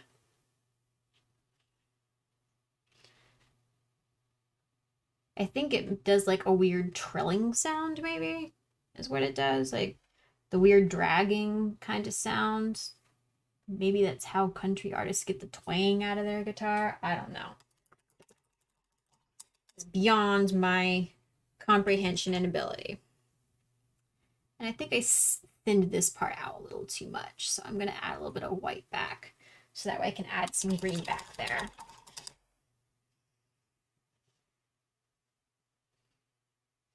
Yeah. And I think we're going to add a little bit of an extension of a jawline here. It's not really in the image, but I think that kind of helps tie it together. And that's part of the reason why I think why I'm not liking how this is coming so far, because it's hard to tell that that's his draw. I'm not here for it, so I'm going to fix it in a way that makes sense to me as the artist.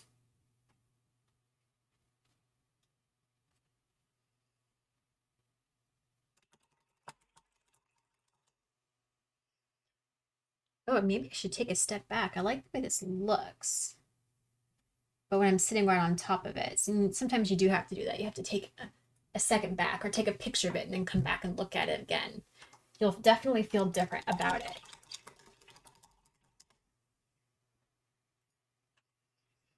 And I'm going to do a little layer of the white here in the eyes. So that way, when I put the blue in, it'll make more sense. Well, sort of blue. I'm not totally sure. I'm interpreting that as blue.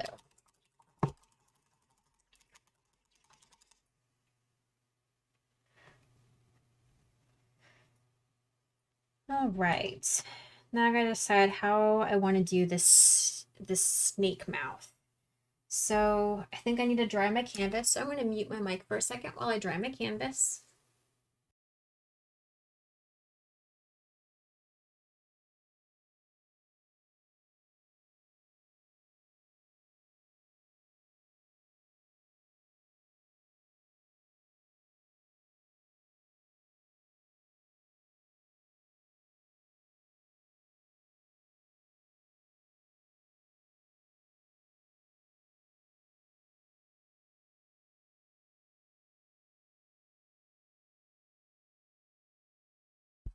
There we go. And I'm going to grab my little detail brush again.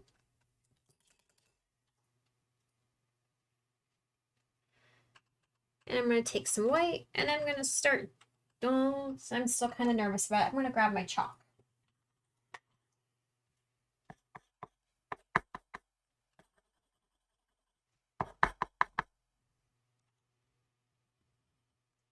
It's a little too hard. So I'll go with the softer chalk bit. And it kind of comes out of the top of the mouth. And it had it kind of coming out here and then forking. I'm going to take some artistic liberties with this, I think.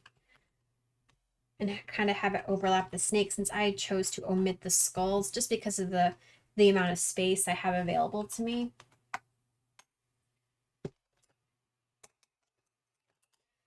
And I'm going to go ahead and put in, and it's kind of going to also be an orange because the same kind of snake it looks like.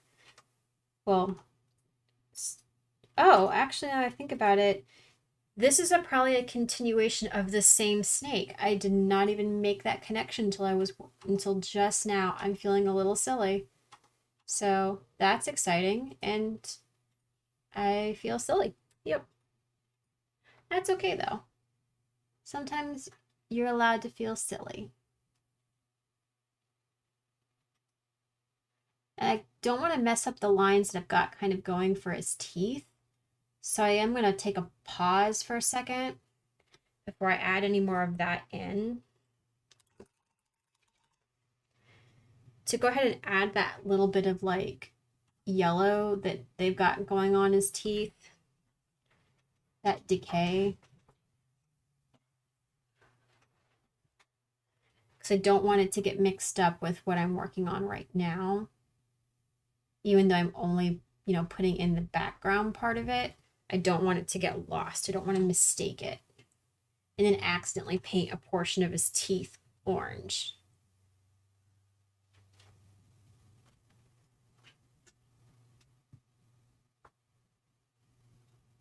Not that it wouldn't be hard to fix, but, well, let's be honest, I just don't want to. I don't want to have to fix it. Easier to just get it right when you can. And if you can't, then you fix it. No big deal.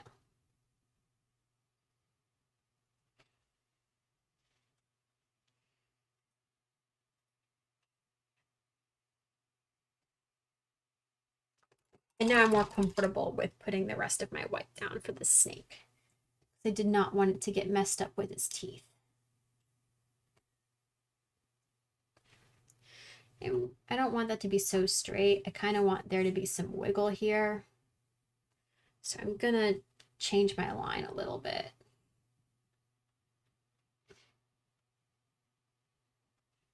And it kind of has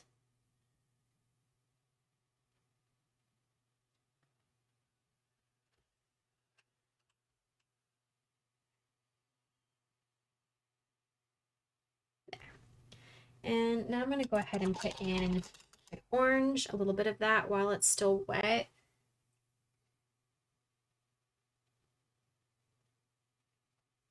Again, being very careful not to mess up where I've put in my teeth. And we'll go over this again, but for now, we're just putting in our base.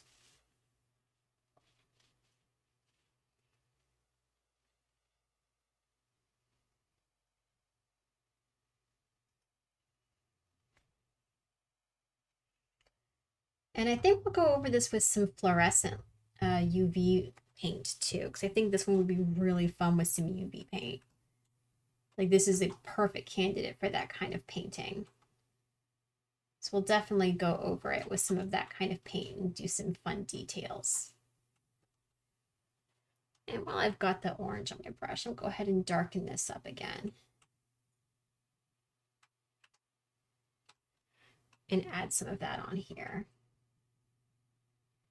Make my orange nice and rich.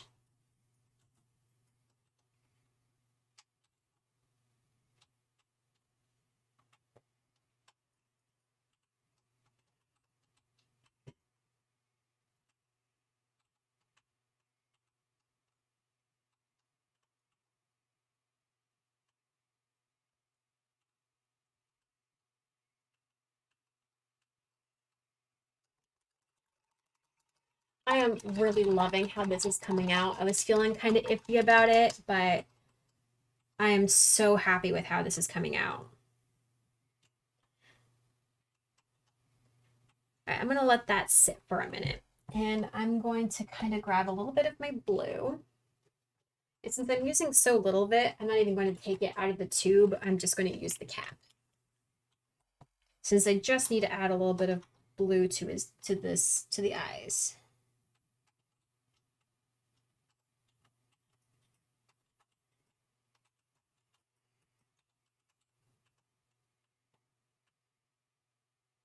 And I should have put this closer to the bottom, so I'm going to make a little bit of a correction there. And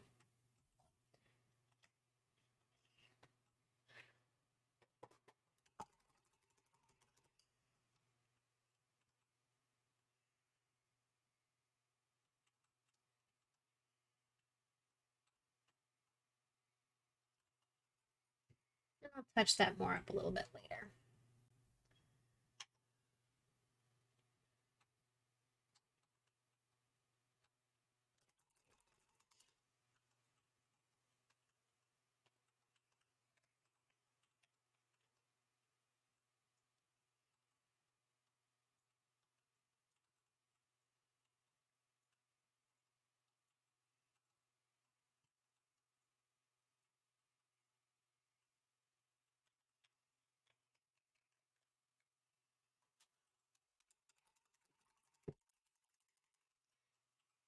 And while that's kind of doing its thing, I'm going to start outlining the teeth a little bit.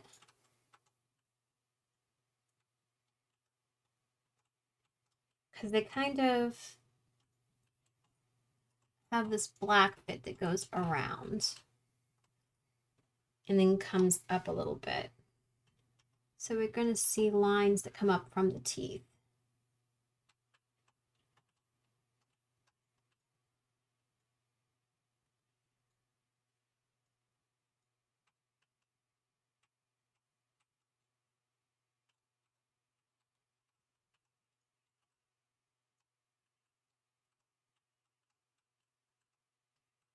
And some of these teeth have like marks on them. So these are like really like gross teeth.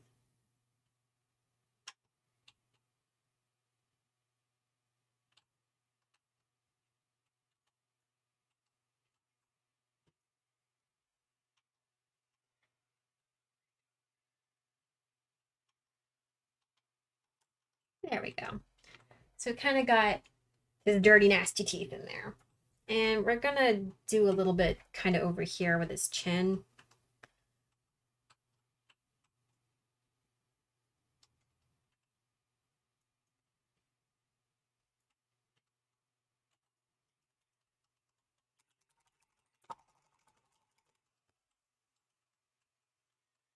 He's kind of got a weird like cleft going on there. So we're gonna tell a little bit of the story of that. Round it off a little bit. There are a little bit of some decay dots that are happening. So we'll put those in too. They're probably fractures. There's a little bit of that kind of along the orbital context here too. So we'll stick some of that in. And I think I need to flare out his cheekbone a little. So I'm going to put a little bit of white down. So that way I can put a little bit of yellow there. And a little bit of green over here to make that correction.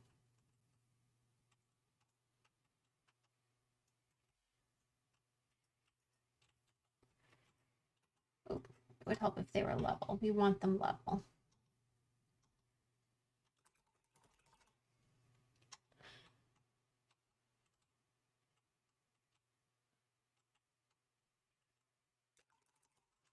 So on this side, because I've got mostly that yellow going on, I'm going to mix that in. And then on the other side, it's mostly that green. So I'll put that there.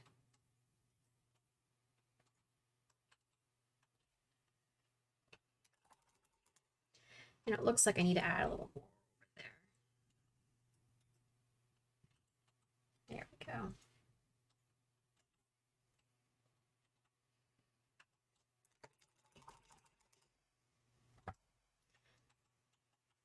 And I'm going to kind of thin this section out a little bit. And this section.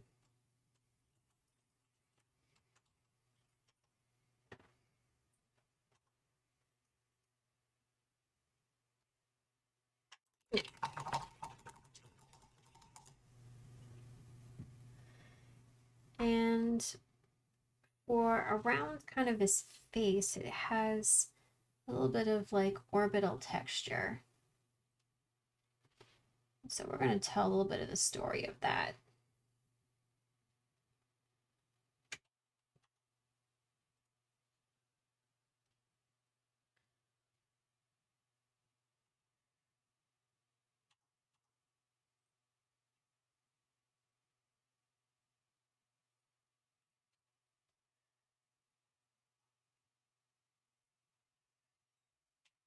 And just kind of some fractures and other marks and lines that are kind of in other places. And we want to make sure that we're indicating that this thing is weathered. Like this is not in good shape. It has been through heck and back.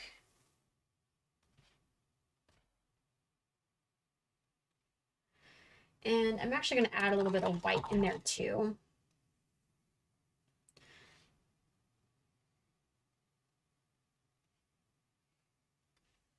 Because we're really kind of indicating that this has gone through a lot of trauma.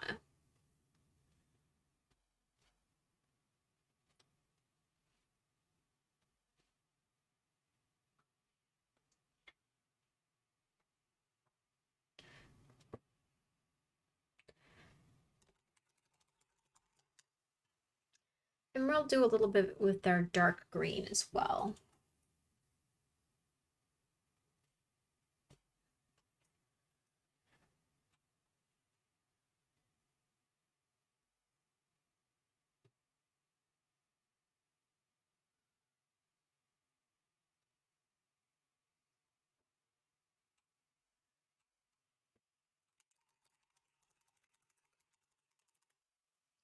And even with this, the eyes are a little bit yellowed out. So we'll add just a little bit of that yellow into the eye, or into the whites of his eye.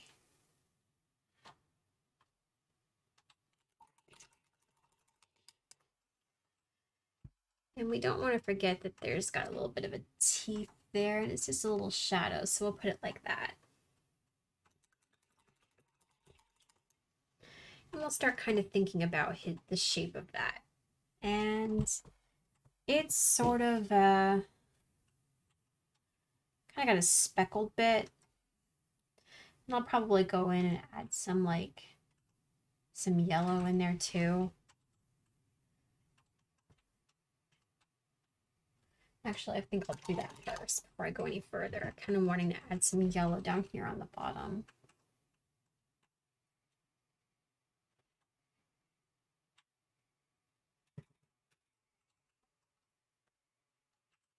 Maybe while this is here too, we'll add a little bit of yellow, just kind of in the paint.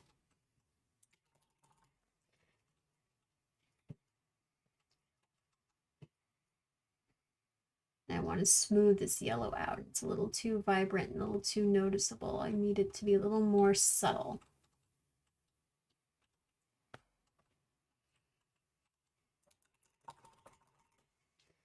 All right, and now I'm going to start putting some lines in.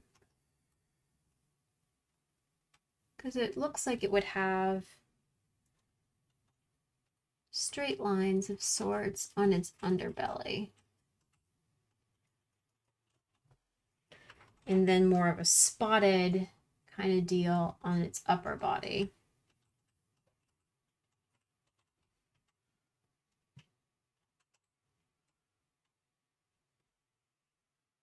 And I'm going to clean up my line a little bit for this so that way it's nice and sharp against the black.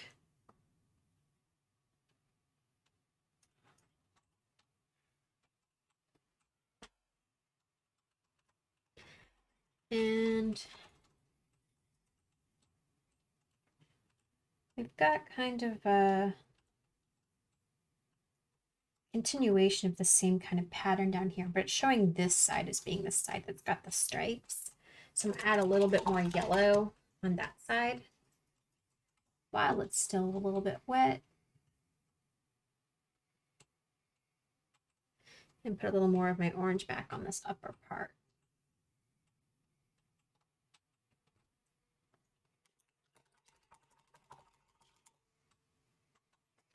And I'm going to go ahead and put my little stripes in.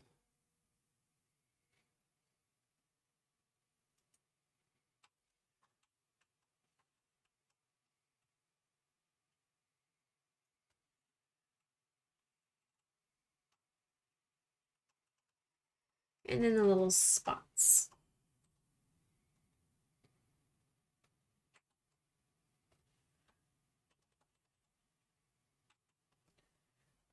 Right, so we kind of got that one more or less done in. Add another little layer of pink here while I'm right here.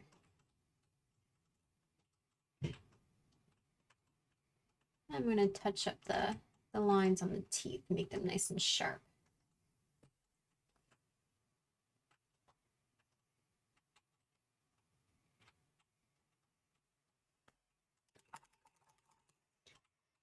And there's a little bit of a line kind of complex there, so we'll add that in.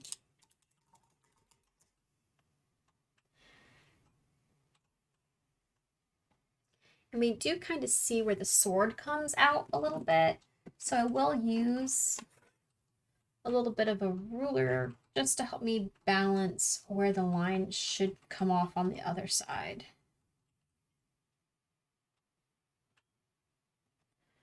We did a little bit different, you would see more of the sword. So I'm going to put more of the sword in.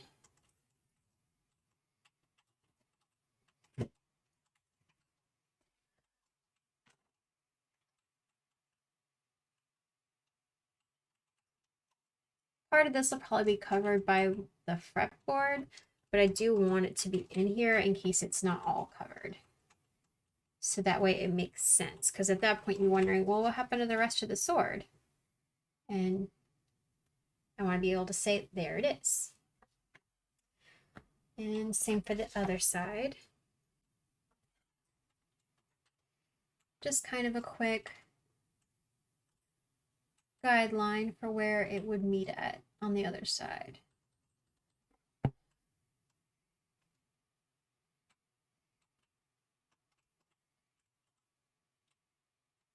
And it's going to disappear off for us in this case, so we're going to go ahead and let it extend all the way down.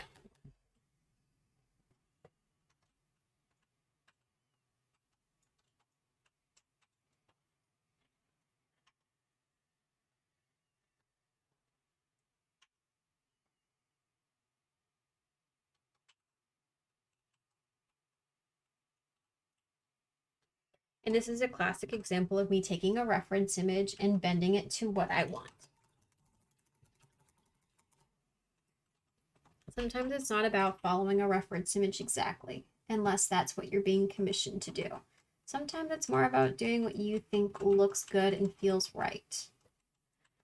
And for me, this feels more right than the skull did. Just wasn't a good piece for me.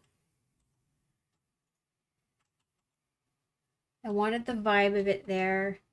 So we have the big skull, but I really wanted a different kind of secondary vibe that just wasn't what I was wanting.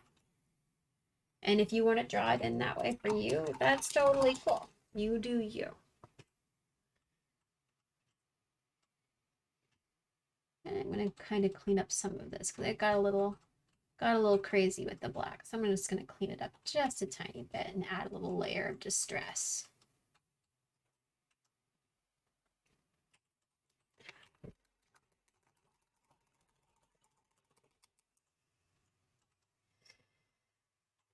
And the sword would still continue on a little more. So I'm gonna continue it into here and I'm gonna let it come to sort of a point.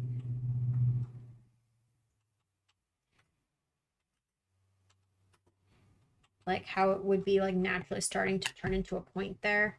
That's kind of the story that we're gonna tell.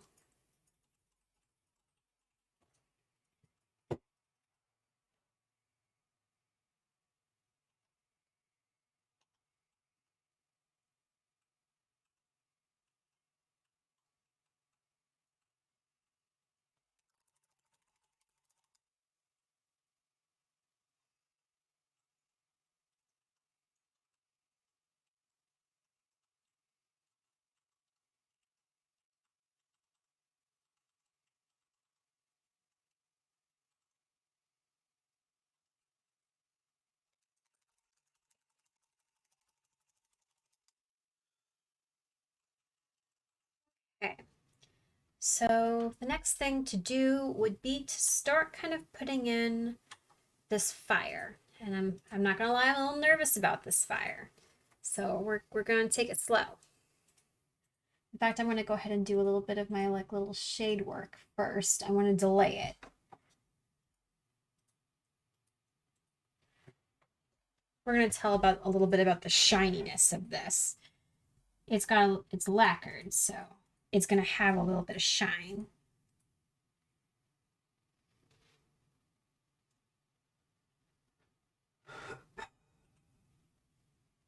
At least I would expect it to.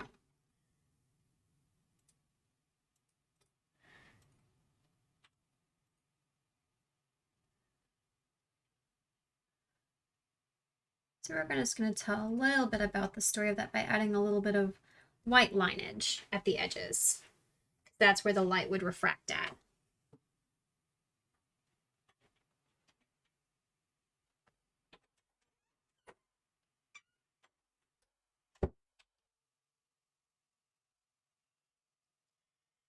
And a little at the side. You don't want it to be continuous because light is not a continuous like thing when it's striking. Be a little bit inconsistent. So you want to plan for that look.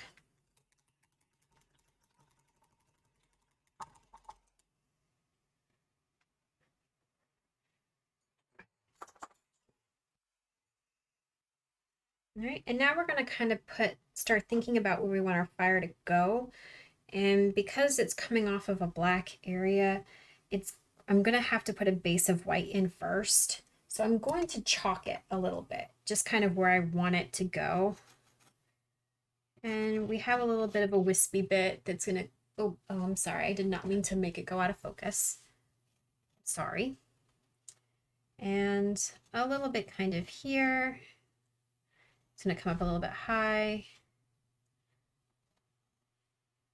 And kind of work its way around over here and then down in there. So we're just thinking about the tops of it.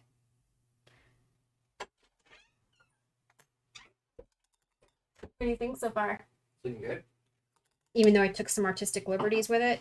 Yeah, expected you to. Well, there wasn't really room to do the skulls on either side. That skull came out amazing. It did. I was actually thinking I may have messed it up a tiny bit. That looks amazing. Maybe I'm just sitting too close. It's either that or you're just overly criticizing your own work. It's true. It's true. I do tend to over criticize my own work. It's every artist does it. Looks good. Skull came out really well. And that's stick in the fire. Pray for me.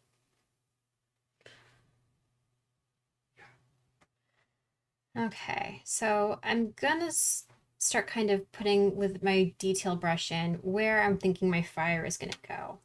And it's gonna kind of start here. And I'm gonna intentionally put this in kind of strokey because I'm gonna need to create the texture of the flame from somewhere. And it has to be on par with the rest of what I've done so far. It has to make sense there. It has to look like it belongs. It's got to look like it pays rent to this person. Like it has to belong together. And it's going to kind of start up here. Well, actually, it's going to come up a little higher and then go down and then kind of go up.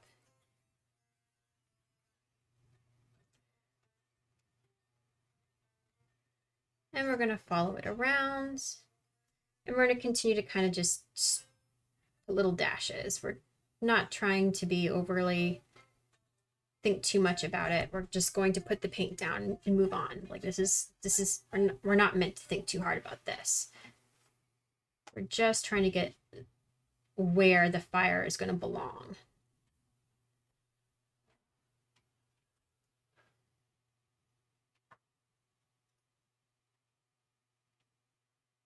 So that way it can show up against everything else.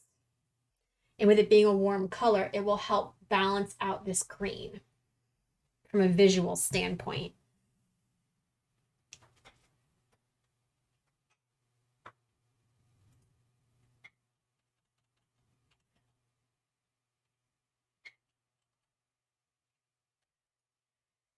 And it's going to fill the entire inside here.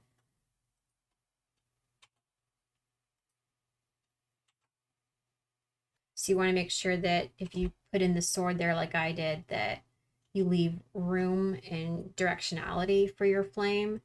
So that way it makes sense there. And don't forget the other side of your sword. And it doesn't go under the snake there. It kind of all stays behind. But we do have, remember, this bit here that's part of the background where that flame would be showing, and this little sliver here too above the snake.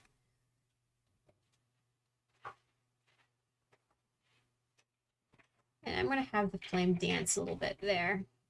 I want to have a little bit of irregularity. It's a little too symmetrical, and that bothers me. So I'm going to make this one do the same. I'm going to have it curve a little bit, because fire is not symmetrical. It's not a repetition thing. It's not going to ever look exactly the same. It's forever in movement and dancing. So you definitely need to plan for that when you're putting it down. And it still doesn't have any of the flame kind of coming up over there, but we would have, since we don't have that snake there, we're going to have something here. So we're going to have it do kind of kiss the corners, and it's going to kind of ghost out over here.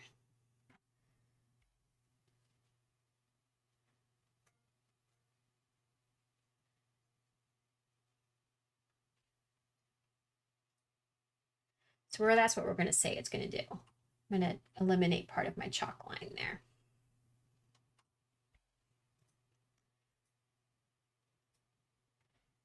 And we're going to say that it starts to burn itself out there. That's what we're saying. We're saying that the fire is going to come down a little bit, because I don't want it to go all the way up the side of his face, because I don't think that visually works for me.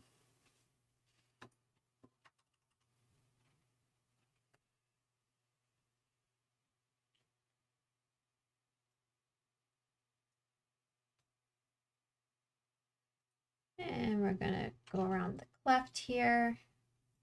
And we're going to continue to kind of fill in where our fire is going to go. I'm trying to keep my strokes all going in the upwards direction.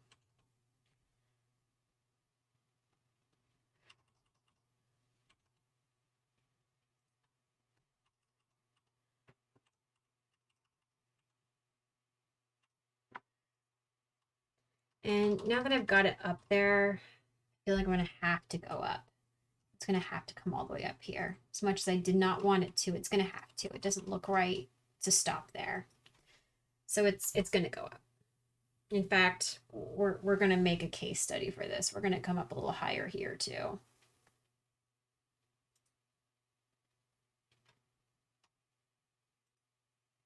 There. All right, so we have kind of where the fire is going to go. Now we're going to put it in. And we're going to start over here.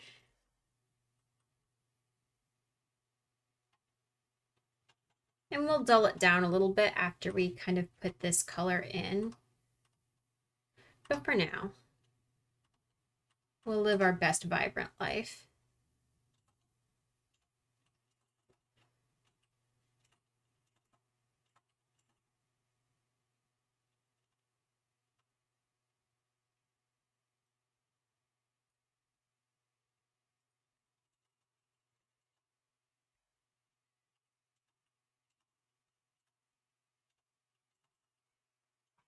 And we'll put the yellow in after the fact. For now, we're just going to stick our red in.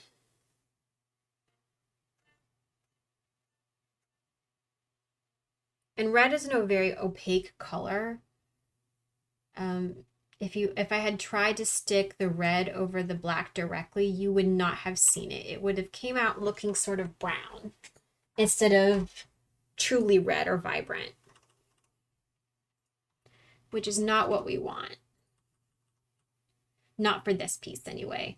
I'm not denying that there's a time and a place for that, and that is a great effect for some things, but not for everything.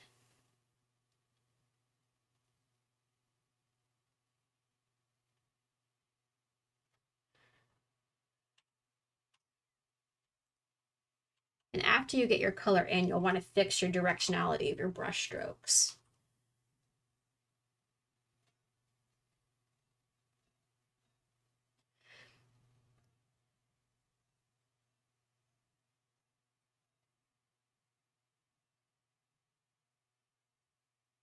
Getting them all to be kind of going up and down with the source of the flame. And if it's mixing with your white a little bit, because your white is still a little wet, that is 100% fine. You can always put another layer of red down, and we're going to be adding more layer and colors of layers and whatnot for that area too, to create a lot of dimension. A good painting will always be about the number of layers. You're never going to have a masterpiece on the first layer. You won't even have a masterpiece on the second or the third, sometimes not even until after the fourth. It takes a lot of layers to make a good painting for it to tell the story that you're wanting to tell. And we want to be careful here because we don't want to mess up our sword. So definitely be mindful about where your sword, kind of your blade ends.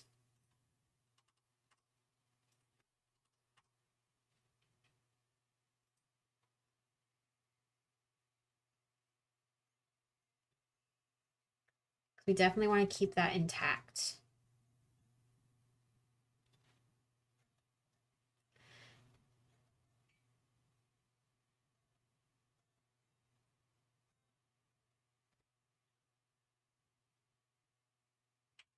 There we go. I think this might be the first time I've ever painted anything this strange or dark. This is definitely not within my normal scope. So it's definitely out of my comfort zone and something I would definitely make as a request instead of something I would just make to make. But every now and again, it's fun to do something outside of your normal wheelhouse. It's an exciting challenge. It's important to challenge yourself. You can't grow if you don't.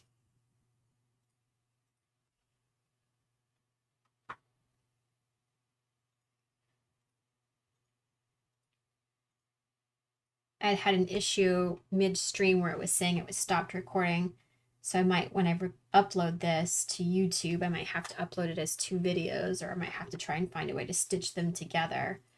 Hopefully I can figure that out for you guys, so that way it's a continuous video. But if I can't, you know, be on the lookout for part 1 and part 2, depending on how that works out.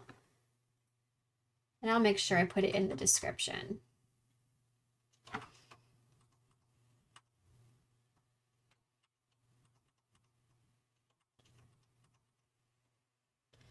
Right, and while it's still wet, I'm going to fix my directionality and then maybe put a little more of my color down because the white was still very active over there.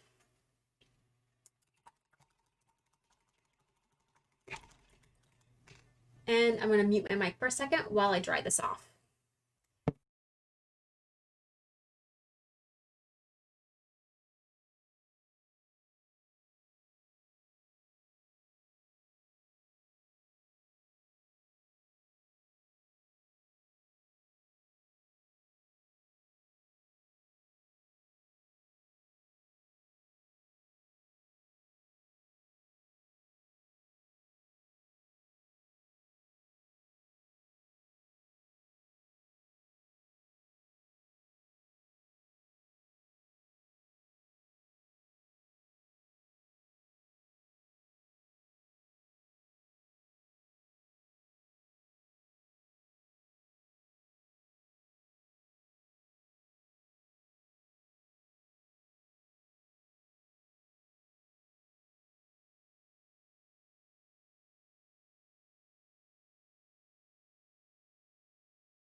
Oh, I've been muted this whole time. I am so sorry, guys. I've been musing to myself and you guys have been listening to nothing. I am so sorry. Hot mess. Hot mess. Okay, so I'm kind of at the point where I gotta put a little bit of a bar there as well. So I need to put a little more black on my palette because I did run out.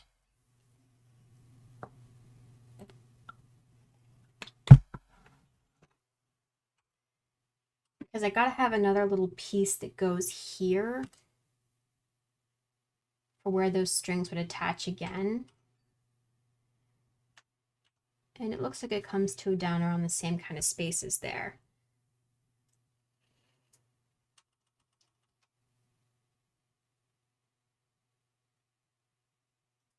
And I'm going to take a little bit of my silver. And I'm just going to kind of crisp a little bit of this silver into all of this area to help kind of differentiate it against the black of the guitar.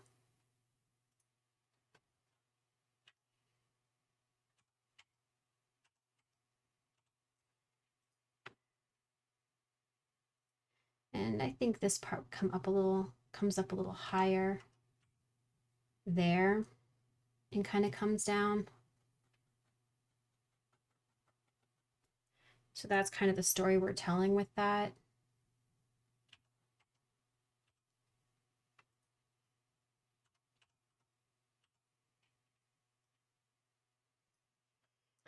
And put a little bit of that metallic here as well. We're saying it's black metal, right? That's what we're going with here.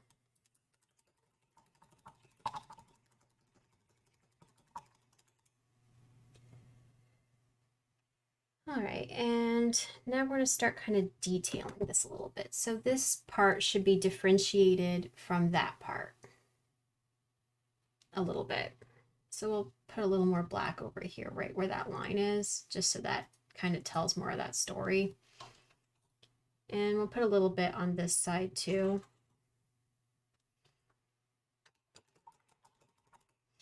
And we're going to take a little bit of straight white and come down.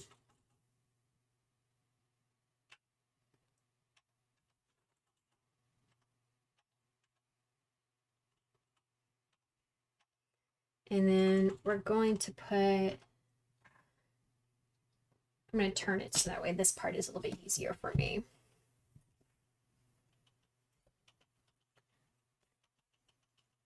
Kind of these little screws of sorts, kind of down here at the end.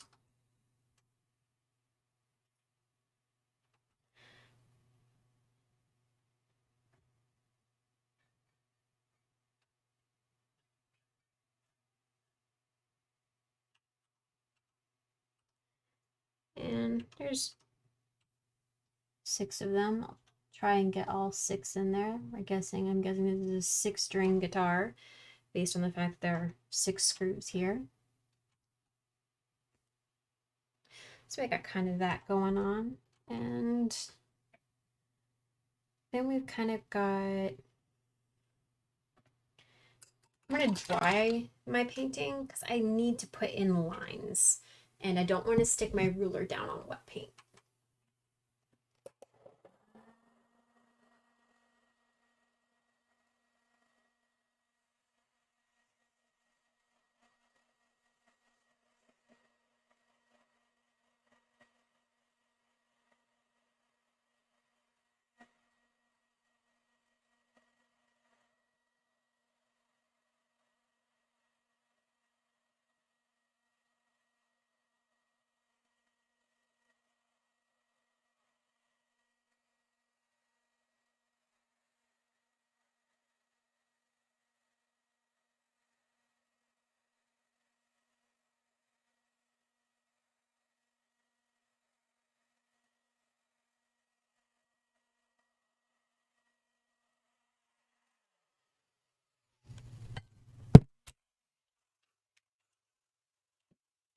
Okay, and I'm going to grab a ruler real quick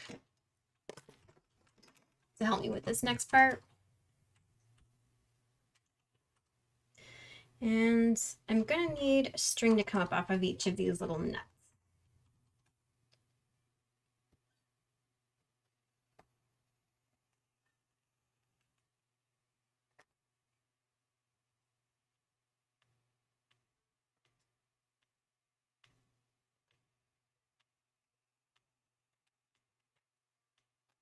I might not be able to use exactly my lines there.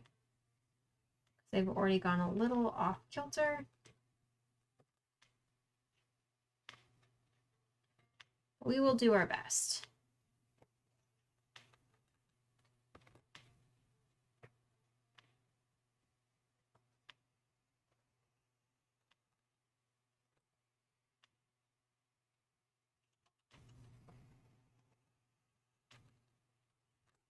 Right, so we kind of got our chalk lines there to help us kind of guide ourselves. And I'm going to take my tiniest brush and I'm going to use silver paint because I know from my husband's guitars that these things are metal and they hurt when you put your finger on the sharp end. He sometimes clips them and then the pieces end up on the floor and I step on them, so I know exactly how sharp they are. They are sharp. And the lines will go across the face.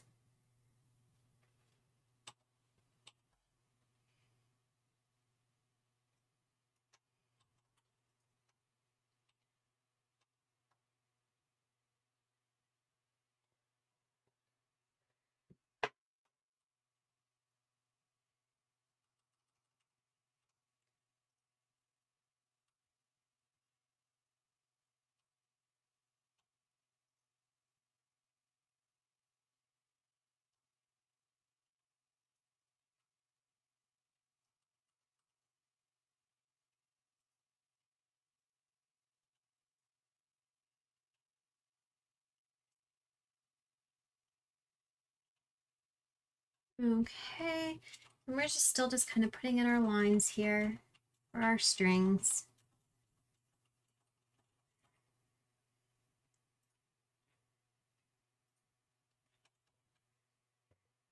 It may seem counterintuitive to put the strings. Oh, you passed out on the couch? What time is it where you're at?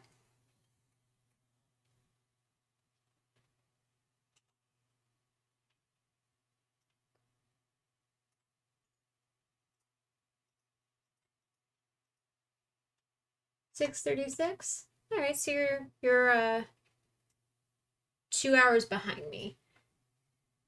It is currently 8:36. It feels good to take a nap sometimes at that hour. Usually like right after dinner. An after dinner nap.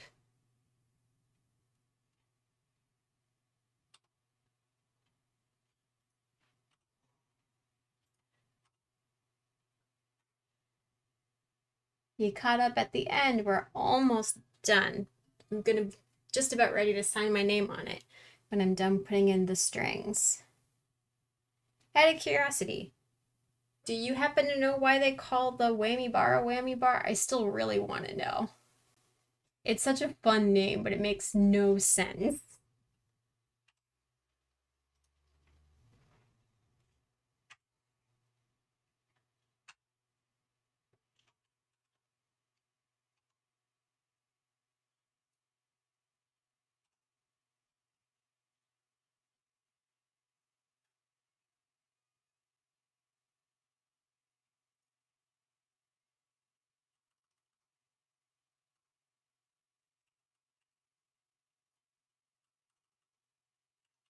That was my thought too. Just because, I mean, if you're going to have a name like that, let it at least be on the nose and describe exactly what it's going to do.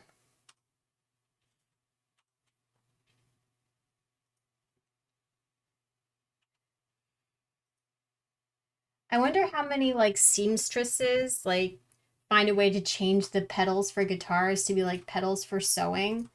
I think that'd be an interesting mashup. I think it actually ended up being the other way around. Guitar pedals are more expensive. Oh. Fair. But I meant for a style, not so much for cost effectiveness. Like I don't know which is actually really more pretty. My sewing pedal is kind of boring looking. Makes me wonder if there are cool looking guitar pedals that could be, you know, transformed into sewing pedals.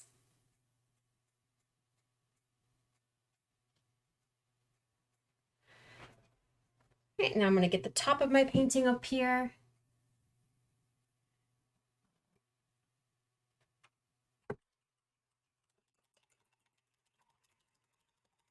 I'm going to use a bit of water to clean up my chalk lines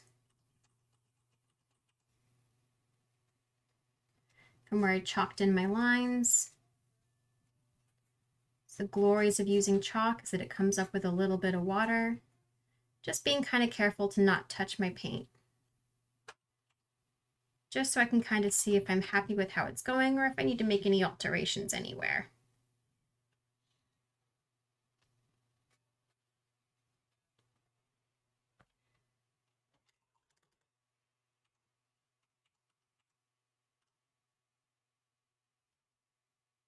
Okay, now I'm going to turn it over. And I'm feeling pretty good about it. I'm feeling pretty happy. I do think I want to go over this and use some, I think I want to put back in part of the tail that got eliminated when I put in the bit for there. So I'm going to extend out the tail a little bit and then work it back in. Just because I feel like I want to see the end of the tail.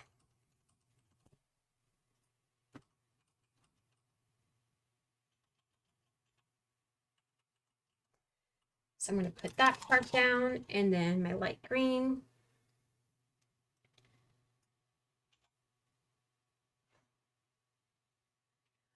What do you do for a hobby dog soup?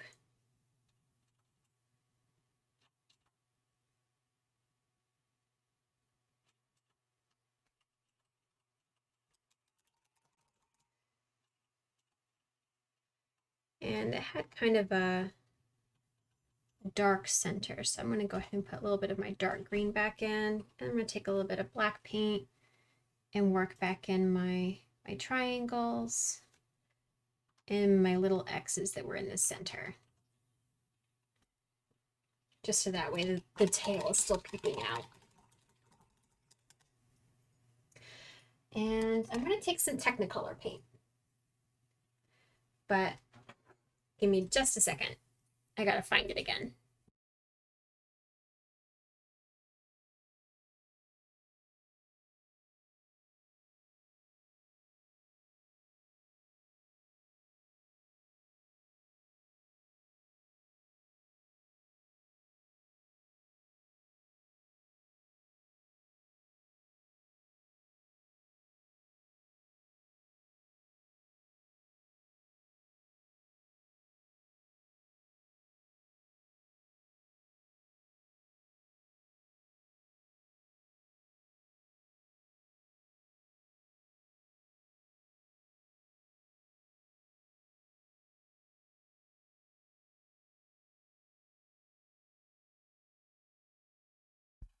I'm just trying to get Q to launch so that way I can change my lighting over to black lighting. Oh, I guess I can't do that right now. It has been temporarily disconnected.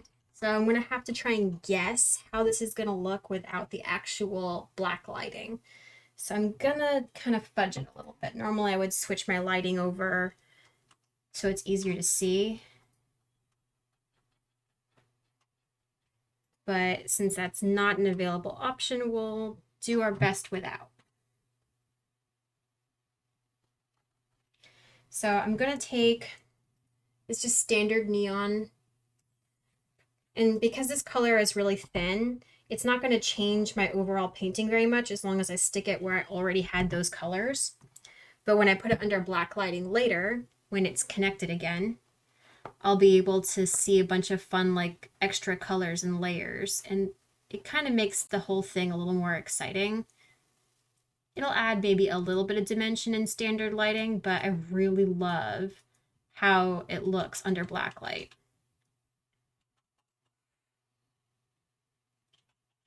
it just kind of adds an extra little pop of fun.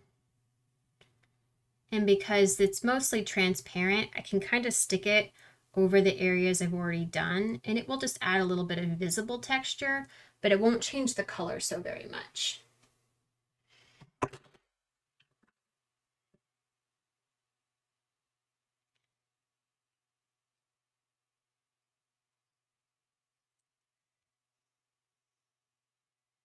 Some other day I'll do a video, I guess, where I show what this looks like when it was done. Ooh, and I'm just realizing I missed a spot here earlier when I was putting in my fire, so I'm just going to add that in real quick. That tiny little crevice piece.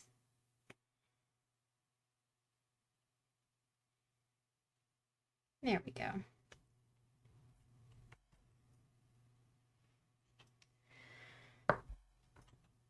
And a little over here in the tail.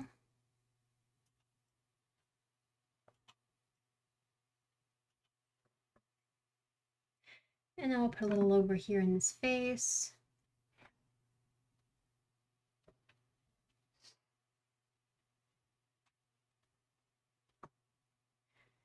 And in the jaw,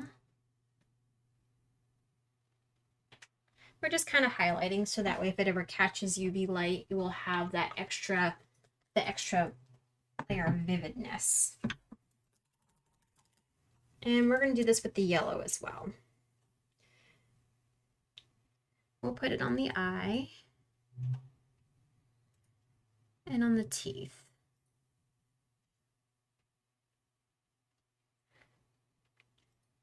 And then on the teeth over here.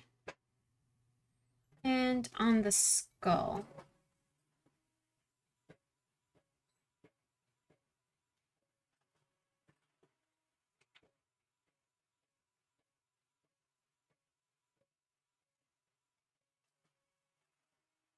And we'll put a little bit down in our fire too.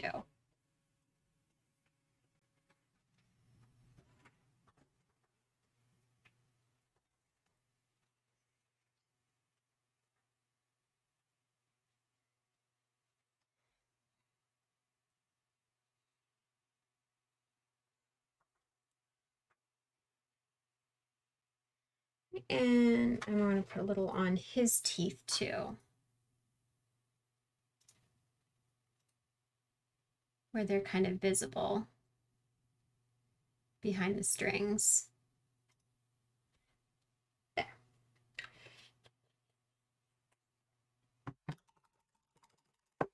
I'll put a little bit of the orange on the snake in his mouth and the top of his head. I really wish I could show you what it looks like under black lighting. It is so awesome, but another time, another stream.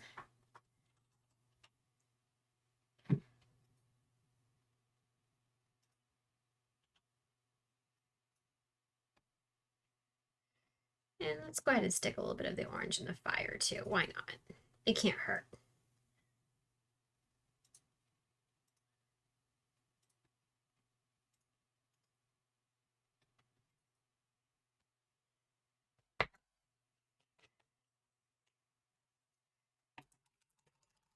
We'll do a little bit of the pink in his mouth.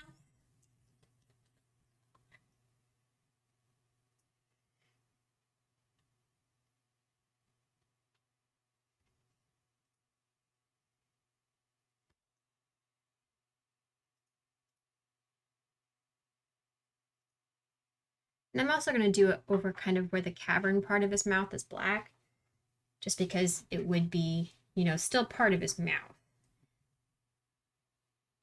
even if it is kind of dark.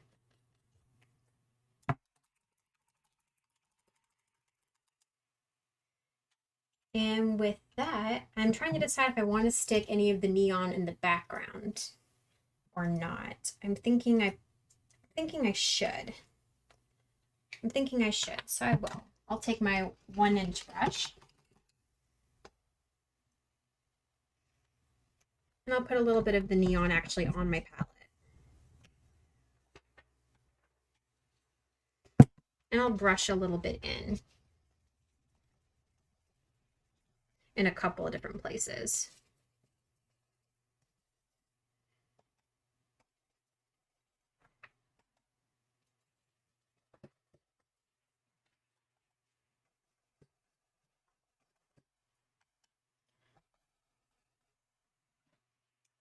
And we'll put a little bit of the green in as well into the background for some vibrancy.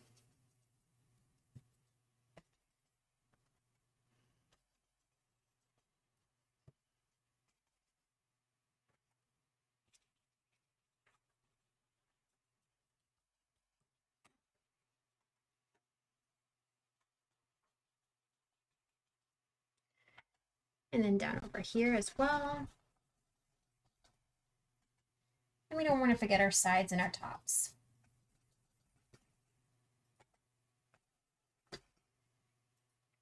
And I'm going to flip it so that we can get the bottom a little more effectively.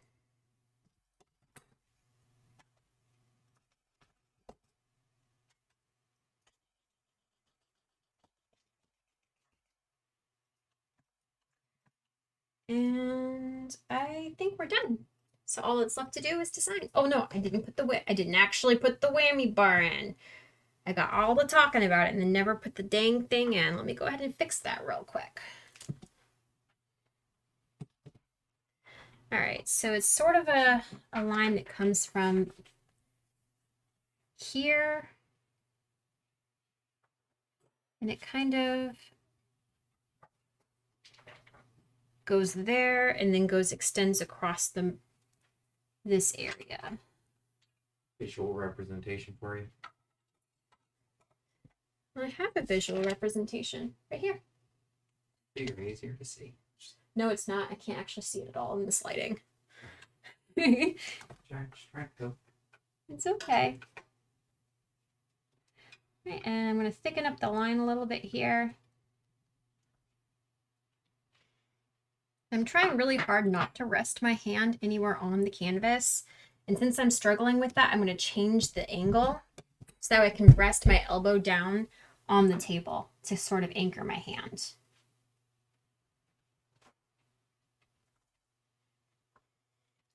And in the image, they sort of highlighted it a little bit. So I'm going to take a little bit of white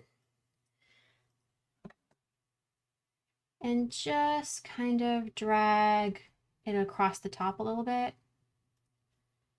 And we are done. I'm going to sign my name. Hey, hon, which direction should it actually be hung? Do you think it looks better this way? Or do you think it looks better this way? Landscape or portrait? That way. Portrait or landscape? Landscape. Okay. And we'll go ahead and sign my name.